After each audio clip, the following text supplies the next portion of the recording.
Le sprinkler. Allô Mathieu! Salut Eric, comment ça va? Ça va super bien, toi? Bien, je savais pas qu'on enregistrait. C'est parti. C'est parti, on est parti. Comment ça va? T'as passé une belle semaine? On est quelle journée aujourd'hui? Nous sommes mardi, ben, retour c'est de la première l'Action de journée de la grâce. semaine. Ouais. C'est pour ça qu'on est un peu bizarre. Ben, au dernier enregistrement, je parlais que j'étais toujours en vacances. Ouais. Je n'étais pas en vacances aujourd'hui. Ah. Tu sais, le context switching, Ah oui, oui. c'était juste de ça aujourd'hui. OK. Donc, Ton cerveau, il reste encore du jus pour ce soir? La morale, c'est do as I say, not as I do. OK. Parce que, tu sais, c'est qu'il y a une forme de gaspillage, n'est-ce pas? Oui, le context switching, oui, quand même, pas pire. Et toi, ta semaine d'une journée? Jusqu'à présent, c'était une journée aussi intense. Ouais, moi aussi. Moi, il y avait beaucoup moins de context switching. Je suis toujours au même endroit et tout. Ouais. Et tout là. Mais quand même, 2 rétros, une revue, puis 2-3 rencontres assez corsées. Fait quoi, Qu'est-ce que tu as fait en rétro? Qu'est-ce que j'ai fait en rétro? J'ai fait une intro sur l'admiration, c'est-à-dire chaque joueur était invité à donner une admiration sur le prochain, quelque chose qu'il admire. C'est cute. Après ça, j'ai fait le wedding, là, fait que something new, okay. something Borrowed. old, something borrowed, something blue. Puis après ça, on en a dégagé, on a beaucoup de challenges par rapport à quand il y a des dépendances dans l'équipe ou à l'intérieur de l'équipe, à l'extérieur de l'équipe. Fait que je les ai invités, on essaie de trouver des réponses pour les choses sur lesquelles on a des dépendances ou cette fois-ci, on se consacre juste sur l'équipe. On revient sur ce qui est sorti dans le Generate Data qui était par rapport juste à l'équipe.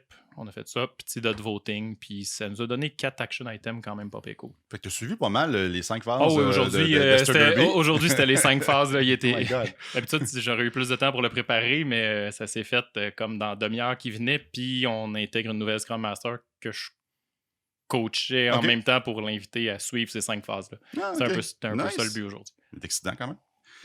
Mais ce soir, on va parler de produits. De culture de produits. Ça fait longtemps qu'on n'a pas parlé. L'Axe plus PO, l'Axe plus produit un peu. Ouais. Fait que la gang, si vous écoutez, si vous êtes PO, le podcast risque de vous intéresser grandement. Si moi je suis pas PO, qu'est-ce que je fais? Qu'est-ce que je fais? Si Si vous êtes un Scrum Master ou un coach agile, puis vous voulez aider un PO ou les gens qui s'occupent de produits, je pense que le podcast va vous intéresser. En fait, tu devrais. ça devrait t'intéresser. Finalement, si tu es un équipier dans une équipe qui fait de la création de produits, ça pourrait vous intéresser aussi. Puis là, on le voit, plus les équipiers passionnés s'intéressent aux produits là, assez rapidement. Là, They want a seat at the table. De plus en plus. Ouais. Donc, ça s'adresse à tout le monde, si je comprends. Finalement, si tu respires, tu risques d'être intéressé par ce podcast. C'est une nouvelle stratégie pour attirer les gens pour qu'ils restent plus longtemps là, sur YouTube. Excuse, t'as pas le choix. Ah oui, puis abonnez-vous, et puis la cloche, puis les autres boutons qu'il faut cliquer. Tu sais que si on appliquait une stratégie produit à ce qu'on est en train de faire là, on pourrait se dire qu'il faudrait faire une vidéo à la The Ring, après le Doctor Strange. Maintenant, c'est The Ring. Tu sais, quand tu l'écoutes, t'as une petite fille avec des cheveux longs qui sort, puis si tu n'écoutes pas le podcast au complet dans 7 jours, il faut que tu le partages à quelqu'un d'autre. Tu dois updater tes références. Il faut que tu parles du film Smile. Ah, je connais pas Smile. Ben, moi, je connais juste par les previews. Ça a l'air épeurant. OK. Ouais. D'accord. OK, Vincent, Salut, Vincent. Bonsoir. Je pense que c'est notre plus longue intro ever. Merci d'être là. Non, en fait, c'est pas la plus longue. Ah non? Non, mais si on continue, par contre, ça va être la on plus longue. pourrait peut-être essayer. Bonjour, Vincent. Merci d'être là, Vincent. C'est très apprécié. Mais oui, merci de m'inviter. Ça me fait bien plaisir d'être là. On a pris un petit peu de temps. Toi, ta journée, à quoi ça ressemblait? Beaucoup aussi de context switching. Là. C'était un petit peu 4 jobs en une là, pour aujourd'hui, mais... voilà, c'est un long week-end, il faut se replonger, il y a plein de choses, donc c'était un bon atterrissage. On est prêt pour le reste de la semaine, là. C'est ça qui compte. Long week-end, je te dis. Oui, il y a du monde qui ont triché. Pourquoi? Parce que moi j'utilise un laptop, c'est fun. J'utilise un laptop de mon client. Ouais. Et puis donc, je reçois pas les courriels ici, là. Je laisse mon laptop fermé. Comme mettons maintenant, là, c'est ce que tu reçois pas. Oui, c'est d'autres choses. Et puis, j'ouvre mon laptop ce matin, il y a genre comme une quinzaine de courriels de gens, pas une personne, de plusieurs personnes qui ont envoyé des courriels hier. Puis qui se sont répondus. C'est lundi, c'est triché, ça? Oui, c'est triché. C'est un congé, hein? En fait, je pense qu'il devrait y avoir une politique où tu t'envoies un message à tout le monde, déliter les courriels entre telle heure et telle heure. Ouais. La clé maintenant, c'est programmer les courriels. On a fait une petite phase, on envoie tout ça le mardi matin quand on rentre et puis ça se voit pas. Ben moi, j'ai installé un système de AI qui répond à mon nom. Puis quand même pas pire jusqu'à maintenant. Mm. Ouais, il n'a pas envoyé chez personne encore. Pas envoyé. Déjà mieux que moi. Tant que personne ne se rend compte de rien, mission accomplie. Tu as parlé de brièvement programmer les courriels, mais je coachais par la bande un ami qui programmait ses courriels dans les conversations difficiles à avoir. Il travaille dans une compagnie où il y a différents time zones. OK. Puis il s'arrangeait pour envoyer les courriels automatiquement à un moment donné où ça y évitait d'avoir la conversation difficile avec Ah le ouais, dude parce que là, c'est envoyé par courriel pendant que tu dors. Puis là, il pogne. Puis là, bon, tout le... Puis mais man, qu'est-ce qui te manque pour avoir la vraie conversation Ouais, avec c'est- le dude? Il y a d'autres enjeux à creuser. Là, très clairement. Exact, mais bref, excuse. Là, ton référent m'a allumé une petite lumière. Donc, on parlait de produits. Oui, le produit. Puis en fait, je voulais aussi noter que c'est une des premières fois qu'on a un invité que ni un ni l'autre on connaît. Qu'on n'a jamais Ouais. travaillé avec, Ouais, avec lui. on pour l'a pas vu dans des collaborer. rassemblements, on n'a pas travaillé ensemble, on n'a même pas eu une jasette sur le coin d'une table lors Attends, d'un en effet, ajouto. ouais. Pas été à l'école secondaire avec ou quelque chose comme ça. Fait qu'on est nous sommes des parfaits inconnus. Fait Fait que qu'on- ça, On c'est aime pour- ça. Oui, oui, on faut aime ça. élargir le cercle. Absolument, parce qu'à un moment donné, on commence à dire toute la même chose, tout le monde. Mhm. Fait que ça serait le fun qu'on ait des opinions différentes sur certaines choses. Si c'est le cas, fantastique. Moi, je vais avoir appris quelque chose. Mhm. C'est ça. Si on dit la même chose, puis on Ça vaut pas le coup d'inviter une nouvelle personne. C'est juste ramène la gang La la même prochaine soupe. fois. ouais, mais quand même, c'est positif. Je vais me coucher ce soir là, avec un peu plus de confiance dans le message que je propage. C'est quand même un avantage. Convenient truth. Ouais, convenient truth. Et voilà. Un beau biais de confirmation. Je La peux faire confirmation ça sans de problème. Ça, on est bon là-dedans. Même quand je sors de mon cirque, ils disent la même chose. Ça doit être vrai. C'est bon. Fait que oui, on va parler de culture produit. Donc, au-delà du PO et Tout à fait. tout là. Le produit, ça concerne tout le monde. On se pose la question si je suis un Ouais. Scrum Master, un coach, que ça m'intéresse. Ouais. Quand on parle de dynamique d'équipe et puis de travailler ensemble de manière pluridisciplinaire à bâtir un produit, ça impacte les développeurs, les designers et bien sûr aussi les coachs, les Scrum Masters. Donc, j'espère que ça intéressera tout le monde. Là, ce serait un bel accomplissement. Oui, super. Puis, ce que tu fais quand on dit produit, c'est pour faire un contre-coup à le concept de projet. Ouais. C'est quoi la différence? Alors, c'est une bonne question. Alors, il va y avoir plein de théories. Je pense que la chose importante, c'est de dire qu'une équipe produit, déjà, ça va être une équipe qui est stable et qui, justement, s'attaque à un problème jusqu'à temps qu'elle le résolve. Puis, elle va avoir des objectifs plutôt que d'avoir une approche projet où on a un budget, une date. Puis, une fois qu'on arrive à la date puis la fin du budget, bah, c'est un autre projet qui va démarrer et qui n'est pas du tout forcément en rapport avec ce qu'on faisait avant et qui empêche donc, bien sûr, de se concentrer à résoudre des problèmes de manière structurel avec de l'effet pour les clients et donc dans la création de valeur. Donc c'est vraiment deux approches différentes à résoudre des problèmes et on voit qu'il y a une émergence, une réémergence, j'ai envie de dire, du côté produit. C'est des choses qui existent depuis longtemps parce qu'on voit les limitations, bien sûr, de l'approche projet dans plein d'initiatives d'innovation, très clairement. Oui. Puis tu fais mention de la réémergence. Dans le fond, ce que tu sous-entends, c'est on avait une approche produit, on l'a perdu un petit peu pour aller vers une approche projet, puis là, le retour du balancier. Bah, c'est sûr que quand on pense à la technologie, quand c'était beaucoup plus compliqué et cher de faire de la technologie, les équipes étaient vraiment concentrées sur des choses parce qu'elles pouvaient juste rien faire d'autre. Il fallait être concentré sur le même problème pendant très longtemps. Et puis après, au fur et à mesure que y a eu plus en plus de monde, les entreprises ont de plus en plus investi, ça a commencé à saupoudrer. Et donc c'est là où on voit des projets rapides et puis on veut faire des choses. On veut être agile, je m'excuse, là, quand on est dans le buzzword dans le mauvais sens du terme, on veut être agile, on fait des choses pas en profondeur, on passe à autre chose, puis on regarde jamais si on a vraiment des résultats, puis si on livre de la valeur pour nos clients et nos utilisateurs. Ouais. Parce que moi, dans mon temps, avec les cartes perforées, on avait le droit à 2 compilations par jour. mais dans les... Là, ça force déjà de se poser des questions. Est-ce que je fais la bonne affaire ou pas? Et puis, quand on regarde dans les références du monde produit, justement, les histoires de Apple, création du Macintosh, etc., c'est des vraies aventures produits avec des cultures et des pratiques produits qui ensuite ont été un peu ignorés et que maintenant, on essaye de remettre au centre du jeu, là, très clairement. Pour les gens qui écoutent, si vous êtes dans le domaine de la sécurité, c'est dans le domaine de la data pure, partez pas tout de suite. Restez avec nous 2 minutes. C'est comme juste un teaser. Ah, exactement. Question pas les heures des produits, moi, ça Ouais. me concerne pas, parce que nous, c'est de la data, ou je suis sur un chantier technique. Produit dans le domaine de la sécurité, c'est-à-dire il n'y a aucun programmeur, là. Ça vient pas de loin, j'ai un coach une équipe qui présentement que c'est ça. Là. Ce sont des sysadmins qui font beaucoup de configuration. Il y a un peu de programmation, un peu de Python, là, ici, là. Il y a de l'infrastructure as code là, qui commence puis qui émerge. Ouais. Qui est plus loin, là, qu'il y en a de plus en plus. Comment qu'on peut exposer le bien du mindset de produit dans des équipes de ce genre-là, soit des équipes de sécurité ou encore pire, des équipes de data back-end? Oui, bien sûr, non. Excellente question. Donc, c'est certain que la première question, c'est est-ce qu'il va y avoir un groupe de personnes stables, justement, qui doit travailler à produire quelque chose, à faire avancer quelque chose? Ça, c'est la première question. Okay. Et ensuite, on arrive sur la deuxième question, c'est quels sont les critères de succès qui vont être donnés à cette équipe-là? Que ce soit du code, pas du code, finalement, c'est pas grave. C'est comment on mesure le progrès et comment on s'assure que... Alors, on parle beaucoup du framework des OKR, par exemple, là, qui est très, très, très à la mode. Voilà, comment on donne des résultats clés qu'on mesure pour dire, OK, on a réussi à faire progresser ce qu'on doit faire. Ce qu'on voit beaucoup également, de plus en plus, alors, plus du côté applicatif, c'est l'émergence aussi. Bon, l'émergence, pas forcément le bon mot, mais les équipes plateformes, c'est-à-dire des équipes qui ne sont pas directement dans l'application, mais qui commencent à fournir des services, des équipes DevOps infrastructure, par exemple, pour dire, bah, moi, mon produit, entre guillemets, c'est que tu puisses créer une VM automatiquement à travers un clic pour autonomiser les développeurs, par exemple, dans la gestion de leurs environnements.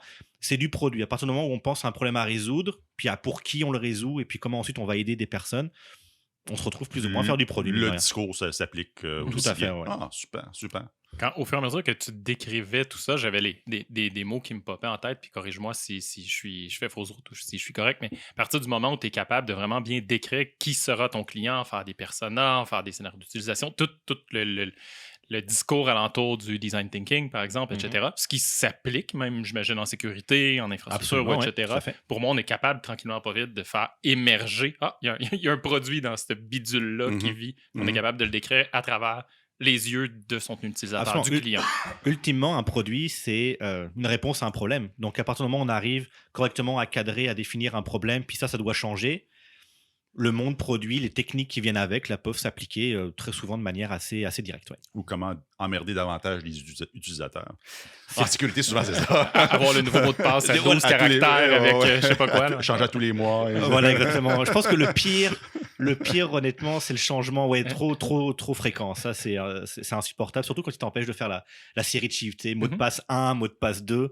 Maintenant, on se fait pogner là, quand on fait ça. Donc, non, c'est pas le fun. J'ai hâte à une ère post- mot de passe, là, peut-être que ça s'en vient, je serais curieux parce que c'est... Ouais. Mais c'est quand même intéressant comment tu le dis. Si je connecte vos deux idées, à partir du moment où la sécurité est appliquée de façon bébête, en mode, OK, j'ai un checklist à tous les 3 mois, faut peu importe la nouvelle politique, machin, on perd de vue qui est le client, comment il va l'utiliser, etc.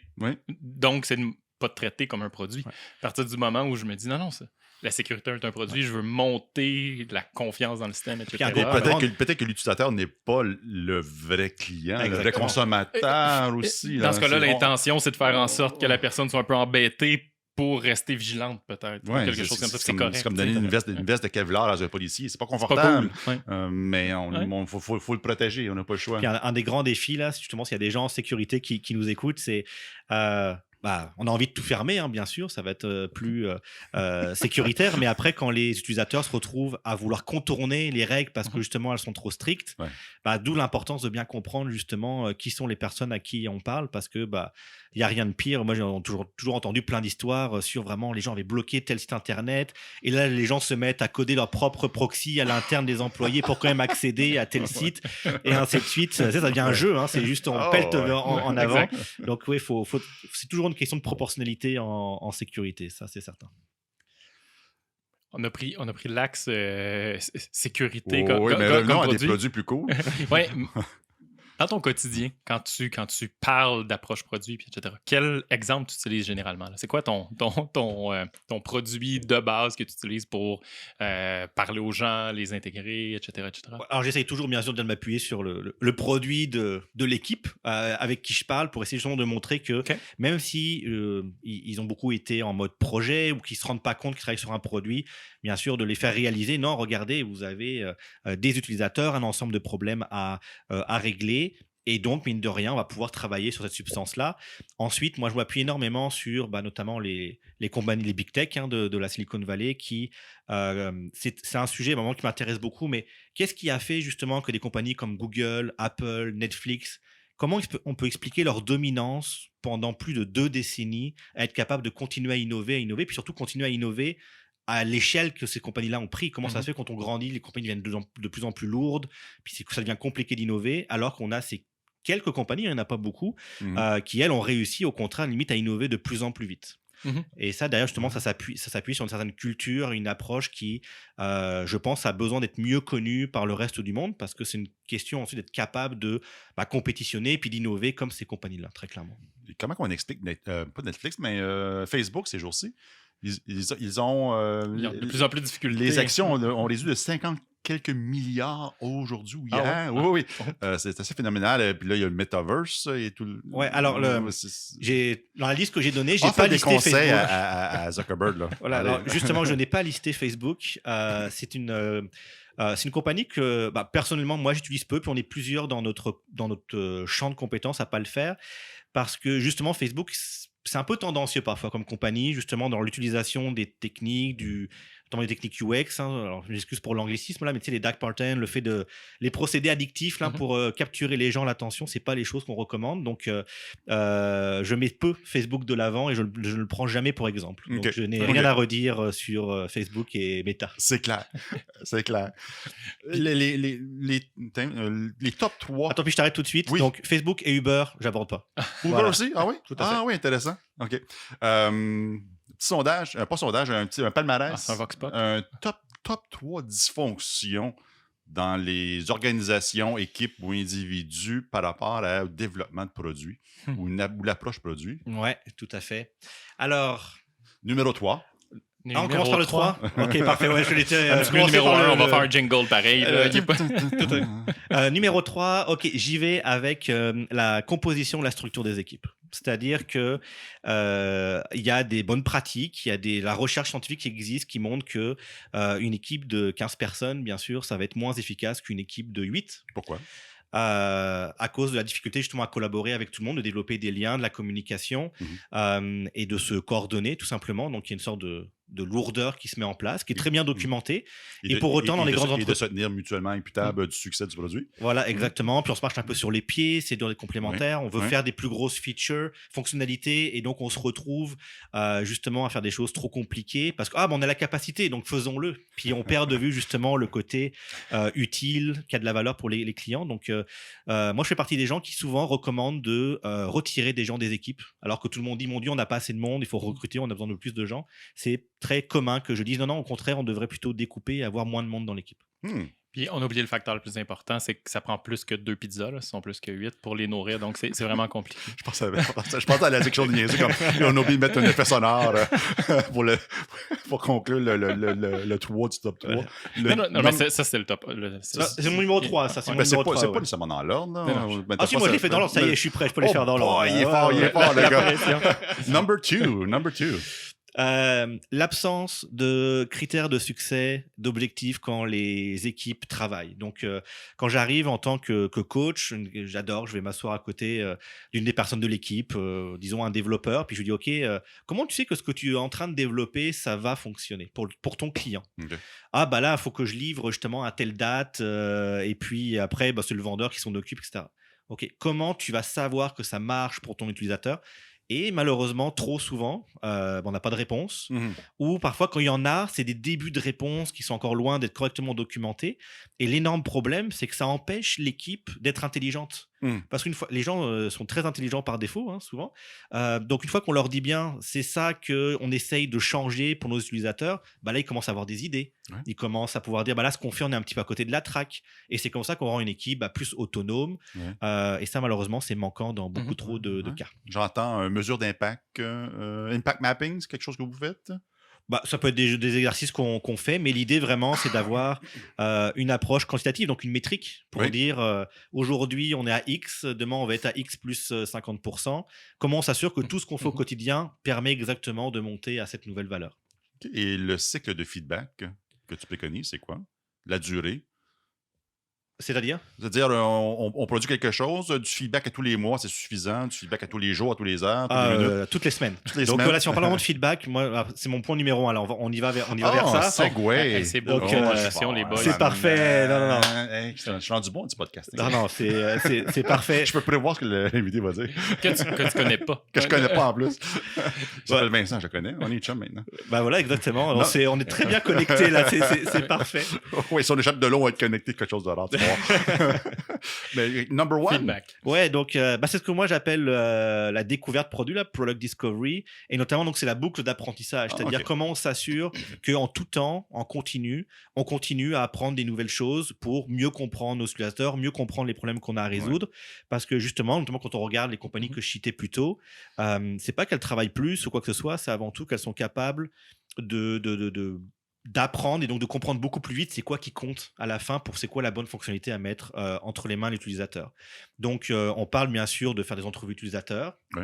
Si on parle pas une fois par semaine avec un utilisateur quand on est designer ou product owner, manager, voire même parfois les développeurs, on pourra reparler le rôle des développeurs après, c'est problématique, probablement qu'on laisse de l'information de côté. Et quand on regarde que les équipes à la Google font aussi des expérimentations, on pense aux tests AB, etc., et font plus de 30 expérimentations par semaine, toutes les semaines de toute l'année, on imagine bien qu'après 12 mois, l'équipe, dans sa compréhension de ce qu'il y a à faire, est quand même rendue plus loin que la personne qui a parlé 2 fois dans l'année à son client. Ouais. Tu parlais tout à l'heure de quand tu arrives dans un mandat et que tu t'assois à côté d'un développeur, puis tu lui demandes, OK, à quoi va servir la feature que tu es en train de développer. Récemment, là, tu le demandais dans le futur, mais je l'ai demandé dans le passé. La dernière feature que tu as livrée, c'est utilisé ou pas? Puis blank dans les yeux. Absolument. Donc là, il y a une de mes statistiques préférées. Là, c'est parfait. Là, c'est une de mes punchlines là, que limite, j'avais ma petite carte là pour sortir. Il y a une statistique qui est stable depuis quasiment 25 ans que la première étude avait été faite. Plus de 75% des fonctionnalités logicielles qui sont mises en production sont jamais ou rarement utilisées, avec notamment l'étude la plus récente pendant la pandémie là, de Pendo, donc une grosse plateforme d'analytics justement pour analyser les taux d'utilisation des logiciels. Ils sont arrivés à 88% quand même sur de la donnée réelle comportementale sur 350 millions d'utilisateurs. Je suis content de l'entendre, j'ai pas updaté mes slides. Mais je lis cette slide-là avec le pie chart. Là. Donc, non, mais extrêmement important. Mais toutes les études s'enchaînent justement depuis des années, et ça reste plus ou moins stable. Et quand on regarde justement des équipes, par exemple, j'avais déjà vu des études chez Amazon. Amazon, pour les très bonnes équipes produits, eux sont à 50%. Donc là, on fait juste imaginer. Quand on est, mettons, à 80%, j'ai 2 fonctionnalités sur 10 qui vont vraiment générer de la valeur et de la croissance pour mon produit, puis résoudre des problèmes pour mes utilisateurs. Et à côté de moi, j'ai une compagnie comme Amazon, mais ça peut être aussi un nouveau compétiteur, un nouveau joueur.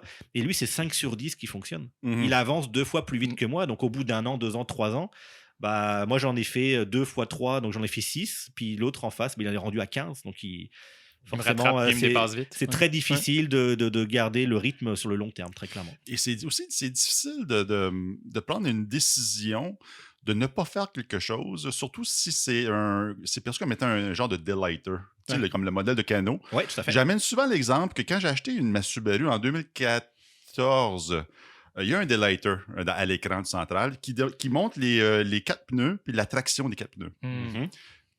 Quand j'ai acheté la voiture, j'ai fait « Ah, cool, c'est fun ». Tu l'as utilisé combien de fois? C'est pas pour ça que j'ai acheté la voiture, mais j'ai quand même fait une réaction émotive. Un petit wow effect. Là, un genre d'émotion. « Ah, cool, c'est sexy, c'est cool, c'est moderne ». Et puis, ça a peut-être une influence à un certain pourcentage. Mais comme tu dis, quand tu conduis dans la neige, la glace, tu regardes pas le petit écran avec la traction des roues. Ça sert absolument à rien. Tout à fait. Alors, donc, regarde, je me pose la question, à quelle fréquence qu'on se base trop souvent sur la data pure, mais on prend le PO, le gestionnaire de produits, ne prend pas une décision de mettre en valeur, de développer une partie de l'application qui ne sert absolument à rien, mais qui va générer quelque chose, un engouement. L'autre exemple que je donne, c'est le pointeur laser de mon... pour avancer les slides, le clicker. Quand je l'ai acheté, là, on est en pandémie depuis 100 ans, fait que je ne l'ai pas utilisé, là, mais il y avait un clicker, moitié prix, pas de laser, et un clicker avec laser, 2 fois plus cher. J'ai pu avec le laser. Mais là, je pense que je l'utilise jamais. Jamais. Je pense que j'ai utilisé 2 fois juste pour m'amuser. C'est tout. Ça devient difficile rendu là. Oui, complètement. Alors, je vais quand même donner un peu de crédit peut-être aux gens de chez Subaru, qu'il y a eu une expérimentation qui a été faite, qui est un test. Il faut essayer parce qu'on ne peut pas anticiper. C'est très dur de deviner en avance ce qui va marcher, ce qui ne va pas marcher. Par contre, ensuite, le fait que ça reste et qui peut-être ils sont pris dans la maintenance de tout ça et qu'après ça rentre dans la dette, c'est problématique. Une question que j'adore quand je parle d'une équipe produit, surtout au PO, PM, c'est et au fait, tu as plein de fonctionnalités à rajouter dans ton backlog. T'as pas envie d'en retirer aussi des fonctionnalités de ton produit? Excellente question à poser. Quelles sont les fonctionnalités qu'on devrait retirer du produit? Ouais. Ça me rappelle la réaction de Jimmy Carroll. T'as combien d'items dans ton backlog? Il dit trop. Pour faire du pouce sur ce que tu disais, puis conseille-moi, tu sais, quand j'arrive, puis même présentement, avec justement, il y a plein de fonctionnalités, on voit qu'on peut utiliser, blablabla, on va chercher du data. Puis l'approche que j'amène éventuellement, parce qu'il y a un coût à retirer une feature, ça demande des efforts des gens, blablabla, allant jusqu'à faire de la formation aux clients parce que ça ne sera plus utilisé. Mais le seul axe que je peux avoir, c'est le total cost of ownership. Puis des fois, c'est un peu biaisé, mais on essaye, tant bien que mal de sortir. Tu as 322 features, ces 10-là sont très peu utilisés, mais en maintenance, machin, puis on dit, elle te coûte tant ou ont un impact de X sur l'équipe en maintenance, etc. C'est sûr qu'une fois que la fonctionnalité est en production, il faut être réaliste, on va pas nous dire on va retirer juste pour la beauté de retirer. Et si c'est en production, que ça coûte rien, puis au pire, la personne va, comme dans ta Subaru, tu vas regarder ça une fois ou 5 ans, why not, faut le garder. Par contre, quand on commence à regarder, est-ce qu'il y a des coûts d'environnement, justement, ça prend des ressources, etc. Là, ça peut valoir le coup de dire, attention, il y a vraiment des coûts à réduire si on prend la décision, justement, de les retirer. Mais après, ne serait-ce qu'à tester ces features-là à chaque fois qu'on fait un update et patati. Le coût n'est pas nul. Oui, absolument. Ouais. Et après, on en revient surtout que la grande question, puis on en revient à mon point numéro 1 de la découverte, c'est-à-dire qu'est-ce qu'on fait en amont d'investir fortement dans l'implantation, le développement de la fonctionnalité pour essayer justement de valider en amont ça vaut le coup de la rajouter ou ça vaut pas le coup de la rajouter. Donc c'est là et toutes les techniques de prototypage, d'expérimentation doivent nous aider justement de comprendre avant d'investir tout le temps de l'équipe avec tout le niveau de qualité, de scalabilité, désolé pour l'anglicisme. Mais j'essaie toujours de faire un effort. Il n'y a pas pire que moi. Mais scalable en français, ça marche juste pas. Là, à l'échelle. On va dimensionner à la mise à l'échelle. Est-ce que c'est échelable?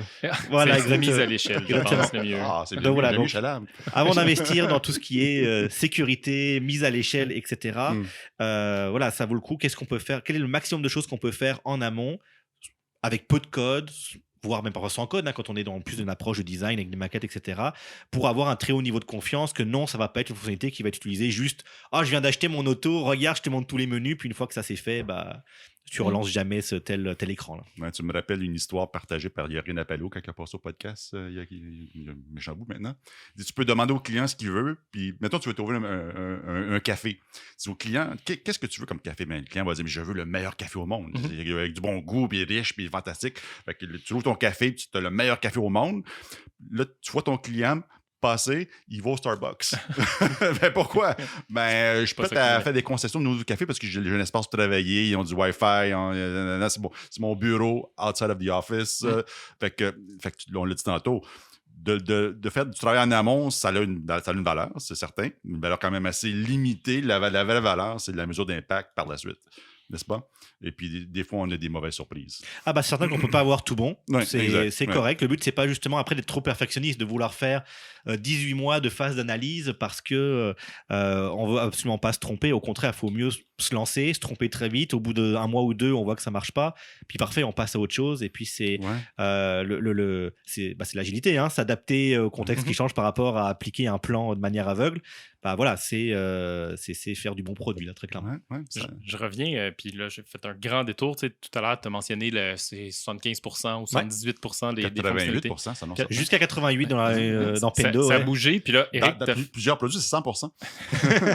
qui disparaissent. Mais Eric, tu as fait la blague, puis on l'a tous vu, là. On a tous, à quelque part, dans une de nos slides d'introduction à l'agilité, du pourquoi on fait ça, parce qu'on ne va pas nécessairement aller plus vite, mais on va s'attaquer aux bonnes fonctionnalités, puis c'est ce qui va nous permettre de livrer... Bref, on va faire le 20% versus le 80%.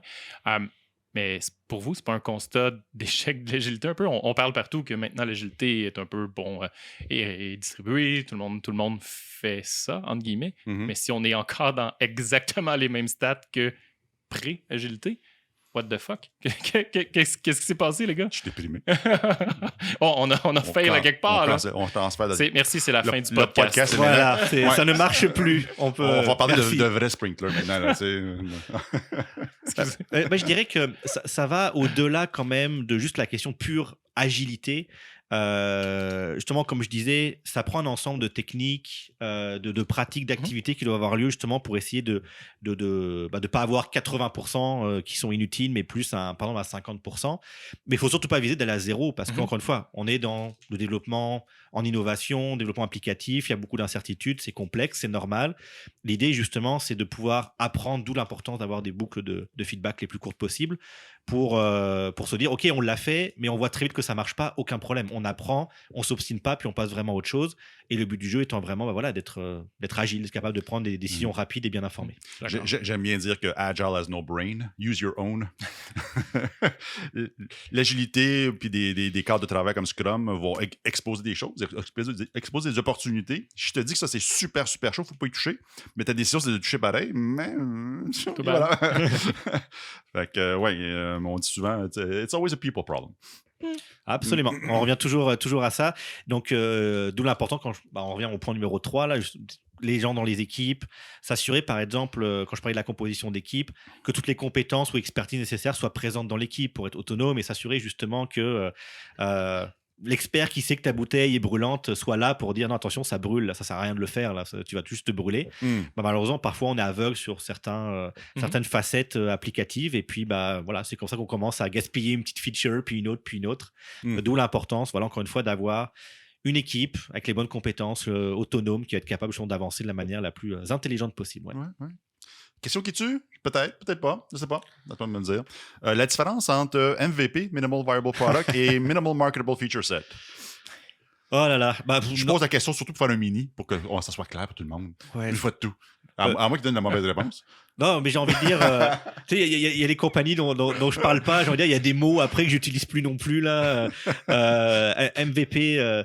Ma définition là pour moi MVP, je pense que c'est là où il y a peut-être un consensus. L'objectif, c'est d'apprendre. Ouais. Donc, c'est acté que c'est pas forcément quelque chose de final, c'est pas quelque chose qu'on va vouloir donner dans les mains d'un client de manière permanente. Ouais. Donc, justement, ça peut être, on a fait une mini application pour tester la réaction, on va regarder quelques statistiques d'engagement des utilisateurs, mais après, on verra ce qu'on en fait. À un moment, on dit que c'est ça qui doit être en production. Je me souviens d'ailleurs d'un article, c'était justement dans le monde automobile, où quelqu'un avait développé un MVP de logiciel de console centrale, j'ai oublié c'était quelle marque. OK. Et c'était super cool. Des execs ont adoré ça, puis ils ont dit vous me mettez ça en production. Puis toute l'équipe a dit bah non, c'est vraiment on était là pour valider justement l'engagement des utilisateurs et ils ont été poussés pour m'envoyer un truc en production donc qui n'était pas finalement correctement structuré. Et bien sûr, je vous laisse imaginer le fait que ça a déclenché des rappels ensuite. Combien de spikes qu'on a fait qui a été mis en prod après? du code temporaire pas testé. C'est pour ça que c'est le fun des fois les faire dans une autre technologie ou avec des couleurs par rapport ou avec une forme d'autodestruction qui fait en sorte qu'il ne peut pas y aller. Bonne idée. Surtout, là, je refais le lien avec l'agilité. Quelque chose qui est vraiment important, c'est la definition of done, de s'assurer justement que ton MVP ne respecte probablement pas ta definition of done. Donc ensuite, quand il s'agit de dire là, vous le mettez en prod, il n'y a pas de problème, on va le mettre en prod, mais maintenant, il faut qu'on amène ça au niveau de qualité attendu tel que défini par l'équipe, puis peut-être qu'en effet ça va prendre énormément de temps parce qu'il faut tout refactorer, puis il va falloir tout tester et ainsi de suite. Mais si on a validé que c'est la bonne chose à faire, ça reste un très bon investissement à faire. Puisque de toute façon, sinon c'est la catastrophe une fois qu'on arrive en prod. Là. On a tous des histoires d'horreur, je pense, et des cadavres au fond de certains garde-robes, là, très clairement. Tu parles de DOD, donc on va faire un lien avec Scrum. DOD, c'est un artefact de Scrum. Scrum, parlons des rôles. Le PO parfait d'une équipe Scrum, avec le mindset, c'est un product owner s'il y avait un mindset. Même je dis ça. C'est encore drôle. Oui, c'est ça. I take it back. Combien il y a de secrétaires de backlog? Il y a l'air de quoi le ou l'APO idéal selon toi? C'est ça qui est vraiment important. Puis là, c'est là où je vais peut-être faire jaser un peu. La controverse. Ah oui, un petit peu, là, il en faut. Je fais partie des gens qui disent que personne ne devrait avoir sur LinkedIn un titre pour dire je suis product owner. Oh, une Mary Poppin-Dick avec nous. Voilà. Donc, dans le sens où c'est un rôle Scrum, c'est un chapeau qu'on doit distribuer. Okay. Et en effet, ça prend, pour appliquer correctement le cadre de travail, quelqu'un qui va être imputable, responsable du backlog, s'assurer qu'il va être, qu'a le dernier mot justement sur la priorisation, etc. Ça fait énormément de sens, ça prend. Mais et très régulièrement, ça va être le gestionnaire produit qui va prendre ce chapeau. Mais c'est juste une partie de la job. justement de la gestion de produits, de comment on travaille pour valider, amener les bonnes choses ensuite à l'équipe. Et justement, quand on regarde les big tech, comment ils s'organisent, il y a un product manager et le rôle de PO, ça va être 15% de son temps. Donc après, il fait d'autres choses en parallèle. Et donc justement, pour moi, le PO idéal, justement, il fait pas que du PO de backlog et on évite justement certains anti-patterns, donc certaines dysfonctions de PO qui malheureusement, il y a certains profils justement dysfonctionnels qu'on retrouve très régulièrement et qui, je pense, font énormément de mal aux équipes et aux organisations qui malheureusement sont pas aware, conscientes ou équipées bien sûr pour gérer ça comme il faut. Qu'as-tu observé comme... Ouais, tout à fait. Donc dans les profils qu'on essaie d'éviter, il y a le PO gestionnaire de projet par exemple. Donc là, justement, la personne administrateur de backlog va se retrouver à faire les plans de projet, c'est lui qui est responsable du camp, des dates, etc. Probablement pendant qu'il est en train de faire tout ça, il y a personne qui est en train de se poser la question de mais c'est qui mon utilisateur, c'est quoi son problème que je veux résoudre, faire des expérimentations, accompagner le reste de l'équipe, etc. Donc je raconté un utilisateur. Donc voilà, exactement. Donc là, on est mal parti. Des utilisateurs. Exactement. On est mal parti. Ah, dégueu. Faut que je leur parle. Faut que je parle du monde. Voilà, exactement. Moi, je suis bien en Jira, là, un peu, là. Et ça amène après des compagnies donc qui voient ça. Ah, on va en mettre quelqu'un d'autre. Donc après, on se retrouve avec ce qu'on appelle le queue in a box, où on a le queue in a box, deux personnes dans une boîte. Où justement, on va mettre un product manager avec un product owner. Là, on se retrouve avec deux personnes qui très souvent se retrouvent en conflit. Alors parfois, on parle même de business owner, product owner. Puis là, on tombe dans des choses qui deviennent ultra compliquées. Puis après, on crée de la distance entre les développeurs et les utilisateurs. Donc forcément, il y a de la perte d'informations. Les gens se retrouvent parfois un peu en compétition parce que chaque boss, après, va essayer un petit peu de dire « c'est toi qui décides de la roadmap ». J'ai vu des endroits où ils étaient 3 pour quasiment le même rôle. Et à chaque fois, chaque exécutif disait justement à cette personne-là, c'est toi qui es en charge de la roadmap. Donc il y avait 3 personnes qui arrivaient dans l'équipe, ils sont ensemble, travaillent tous les matins, et les 3 se sentaient responsables, puis on leur mettait de la pression pour dire la roadmap c'est moi qui l'a fait. Je vous laisse imaginer la dynamique d'équipe au quotidien, forcément c'est compliqué que ça marche bien. Je la vois, j'ai l'image dans ma tête. Voilà, super. Je suis content, on est branché sur le monde réel. Et quand on regarde après justement les bonnes équipes, etc., justement elles n'ont pas ces problèmes, elles travaillent très fort pour éviter ces profils-là. L'autre profil que j'utilise souvent, c'est le PO analyste fonctionnel. Donc là, c'est celui qui va à fond dans les tâches et les user stories, qui va faire écrire tous les critères d'acceptation. 2 problématiques, qui se retrouvent à faire bien sûr des critères techniques alors que c'est pas forcément lui l'expert bien sûr dans l'équipe. Et la deuxième conséquence, c'est la déresponsabilisation des développeurs parce que eux se retrouvent je reste dans le siège passager, dis-moi ce que tu veux faire, puis après moi je t'attends, t'es au coin là, puis tu vas te planter tout seul, puis c'est toi qui va. Il n'y avait pas un critère de succès qui mentionnait que voilà, exactement. C'était sorry, c'est toi, c'est pas moi. Et voilà, donc ça c'est un autre profil justement qu'on retrouve souvent parce que les gens, faut que ils justifient leur temps quand ils ont juste ça à faire, donc ils sont forcément obligés d'aller dans des détails qui sont souvent après c'est pas leur rôle, pas leur expertise, et c'est problématique là très clairement. Qu'est-ce que tu penses d'un PO dans 2 équipes? Ça c'est le 3e après profil. Même produit ou 2 produits? Ouais, alors justement, c'est la petite nuance, les 2. La petite nuance que j'allais faire. C'est sûr que moi, je viens d'un monde où on a des ratios de product manager par développeur. Puis un product manager par 6 à 8 développeurs, c'est important. Donc, si jamais il y a 2 équipes, les chances qu'un la personne qui joue le rôle de product owner, qui a 15 développeurs justement animés, parce qu'il y a 2 squads par exemple, compliqué de faire du travail de qualité quand même. Vraiment arriver à les alimenter, valider le côté utilisateur, clientèle, la gestion des parties prenantes, etc. Très compliqué de travailler avec de multiples équipes. Mini exception peut-être, j'ai vu des cas qui fonctionnaient bien, c'était quand c'est vraiment 2 équipes sur le même produit, quasiment qui se partagent un backlog, que Pierre le Guide Scrum le réécrit vraiment comme ça dans sa dernière version. C'est plus acceptable d'avoir une seule personne qui peut un peu piloter 2 squads parce que ça reste un backlog unique et le product manager owner se concentre justement sur un backlog toujours pour dire voici les progrès, les incréments qu'on attend. Donc ça peut faire du sens, mais c'est très rare d'avoir vraiment des équipes qui vont vraiment s'attaquer au même problème parce qu'encore une fois, backlog, product goal, ça veut dire que les objectifs produits sont les mêmes pour les 2 squads. Donc ça c'est très rare parce que ça prend quand même une certaine maturité à opérer, donc c'est rare, mais là je l'ai vu marcher. Puis la question petit frère de celle-là, une hiérarchie de PO, là, parce que là, il y en a... le Master PO. Le Master PO, le Supra Master PO, le Proxy Mini PO, Whatever, là, mais c'est là où mais on commence que tu veux, là. Tu dis Proxy PO? Oh non. C'est là où on fait un pari. À quel moment Eric va commencer à mentionner Safe, là où on s'approche de la cascade de produits, là, ça y est, on y est. J'ai rien dit, moi. Non, mais imaginons un produit qui a des spécificités, des modules ou des trucs comme ça qui ont chacun, qui n'est pas encore productifiable par module, disons. Oui, tout à fait. Donc, absolument pas de simplicité. Que ce soit, faut avoir des modèles lisibles, compréhensibles par les employés, par les gens dans différentes équipes. Quand on regarde justement les entreprises tech que je mentionnais, c'est simple, il y a des product managers qui se rapportent à un directeur produit. Le directeur produit va piloter justement un produit plus au complet ou quelques produits et va piloter justement ces 4-5 product managers, puis après ça s'arrête là, tout simplement. Puis c'est des modèles qui scalent très bien. Il n'y a absolument pas besoin de faire des choses plus compliquées ou quoi que ce soit là. Donc quand on est sur des très gros produits, par exemple, on va avoir un product manager qui va être alors je vais prendre l'exemple de Facebook parce que pour le coup tout le monde connaît l'app, mais il y a un product manager qui va juste être dédié sur le bouton like et puis les réactions. Puis c'est ce qu'on appelle une feature area.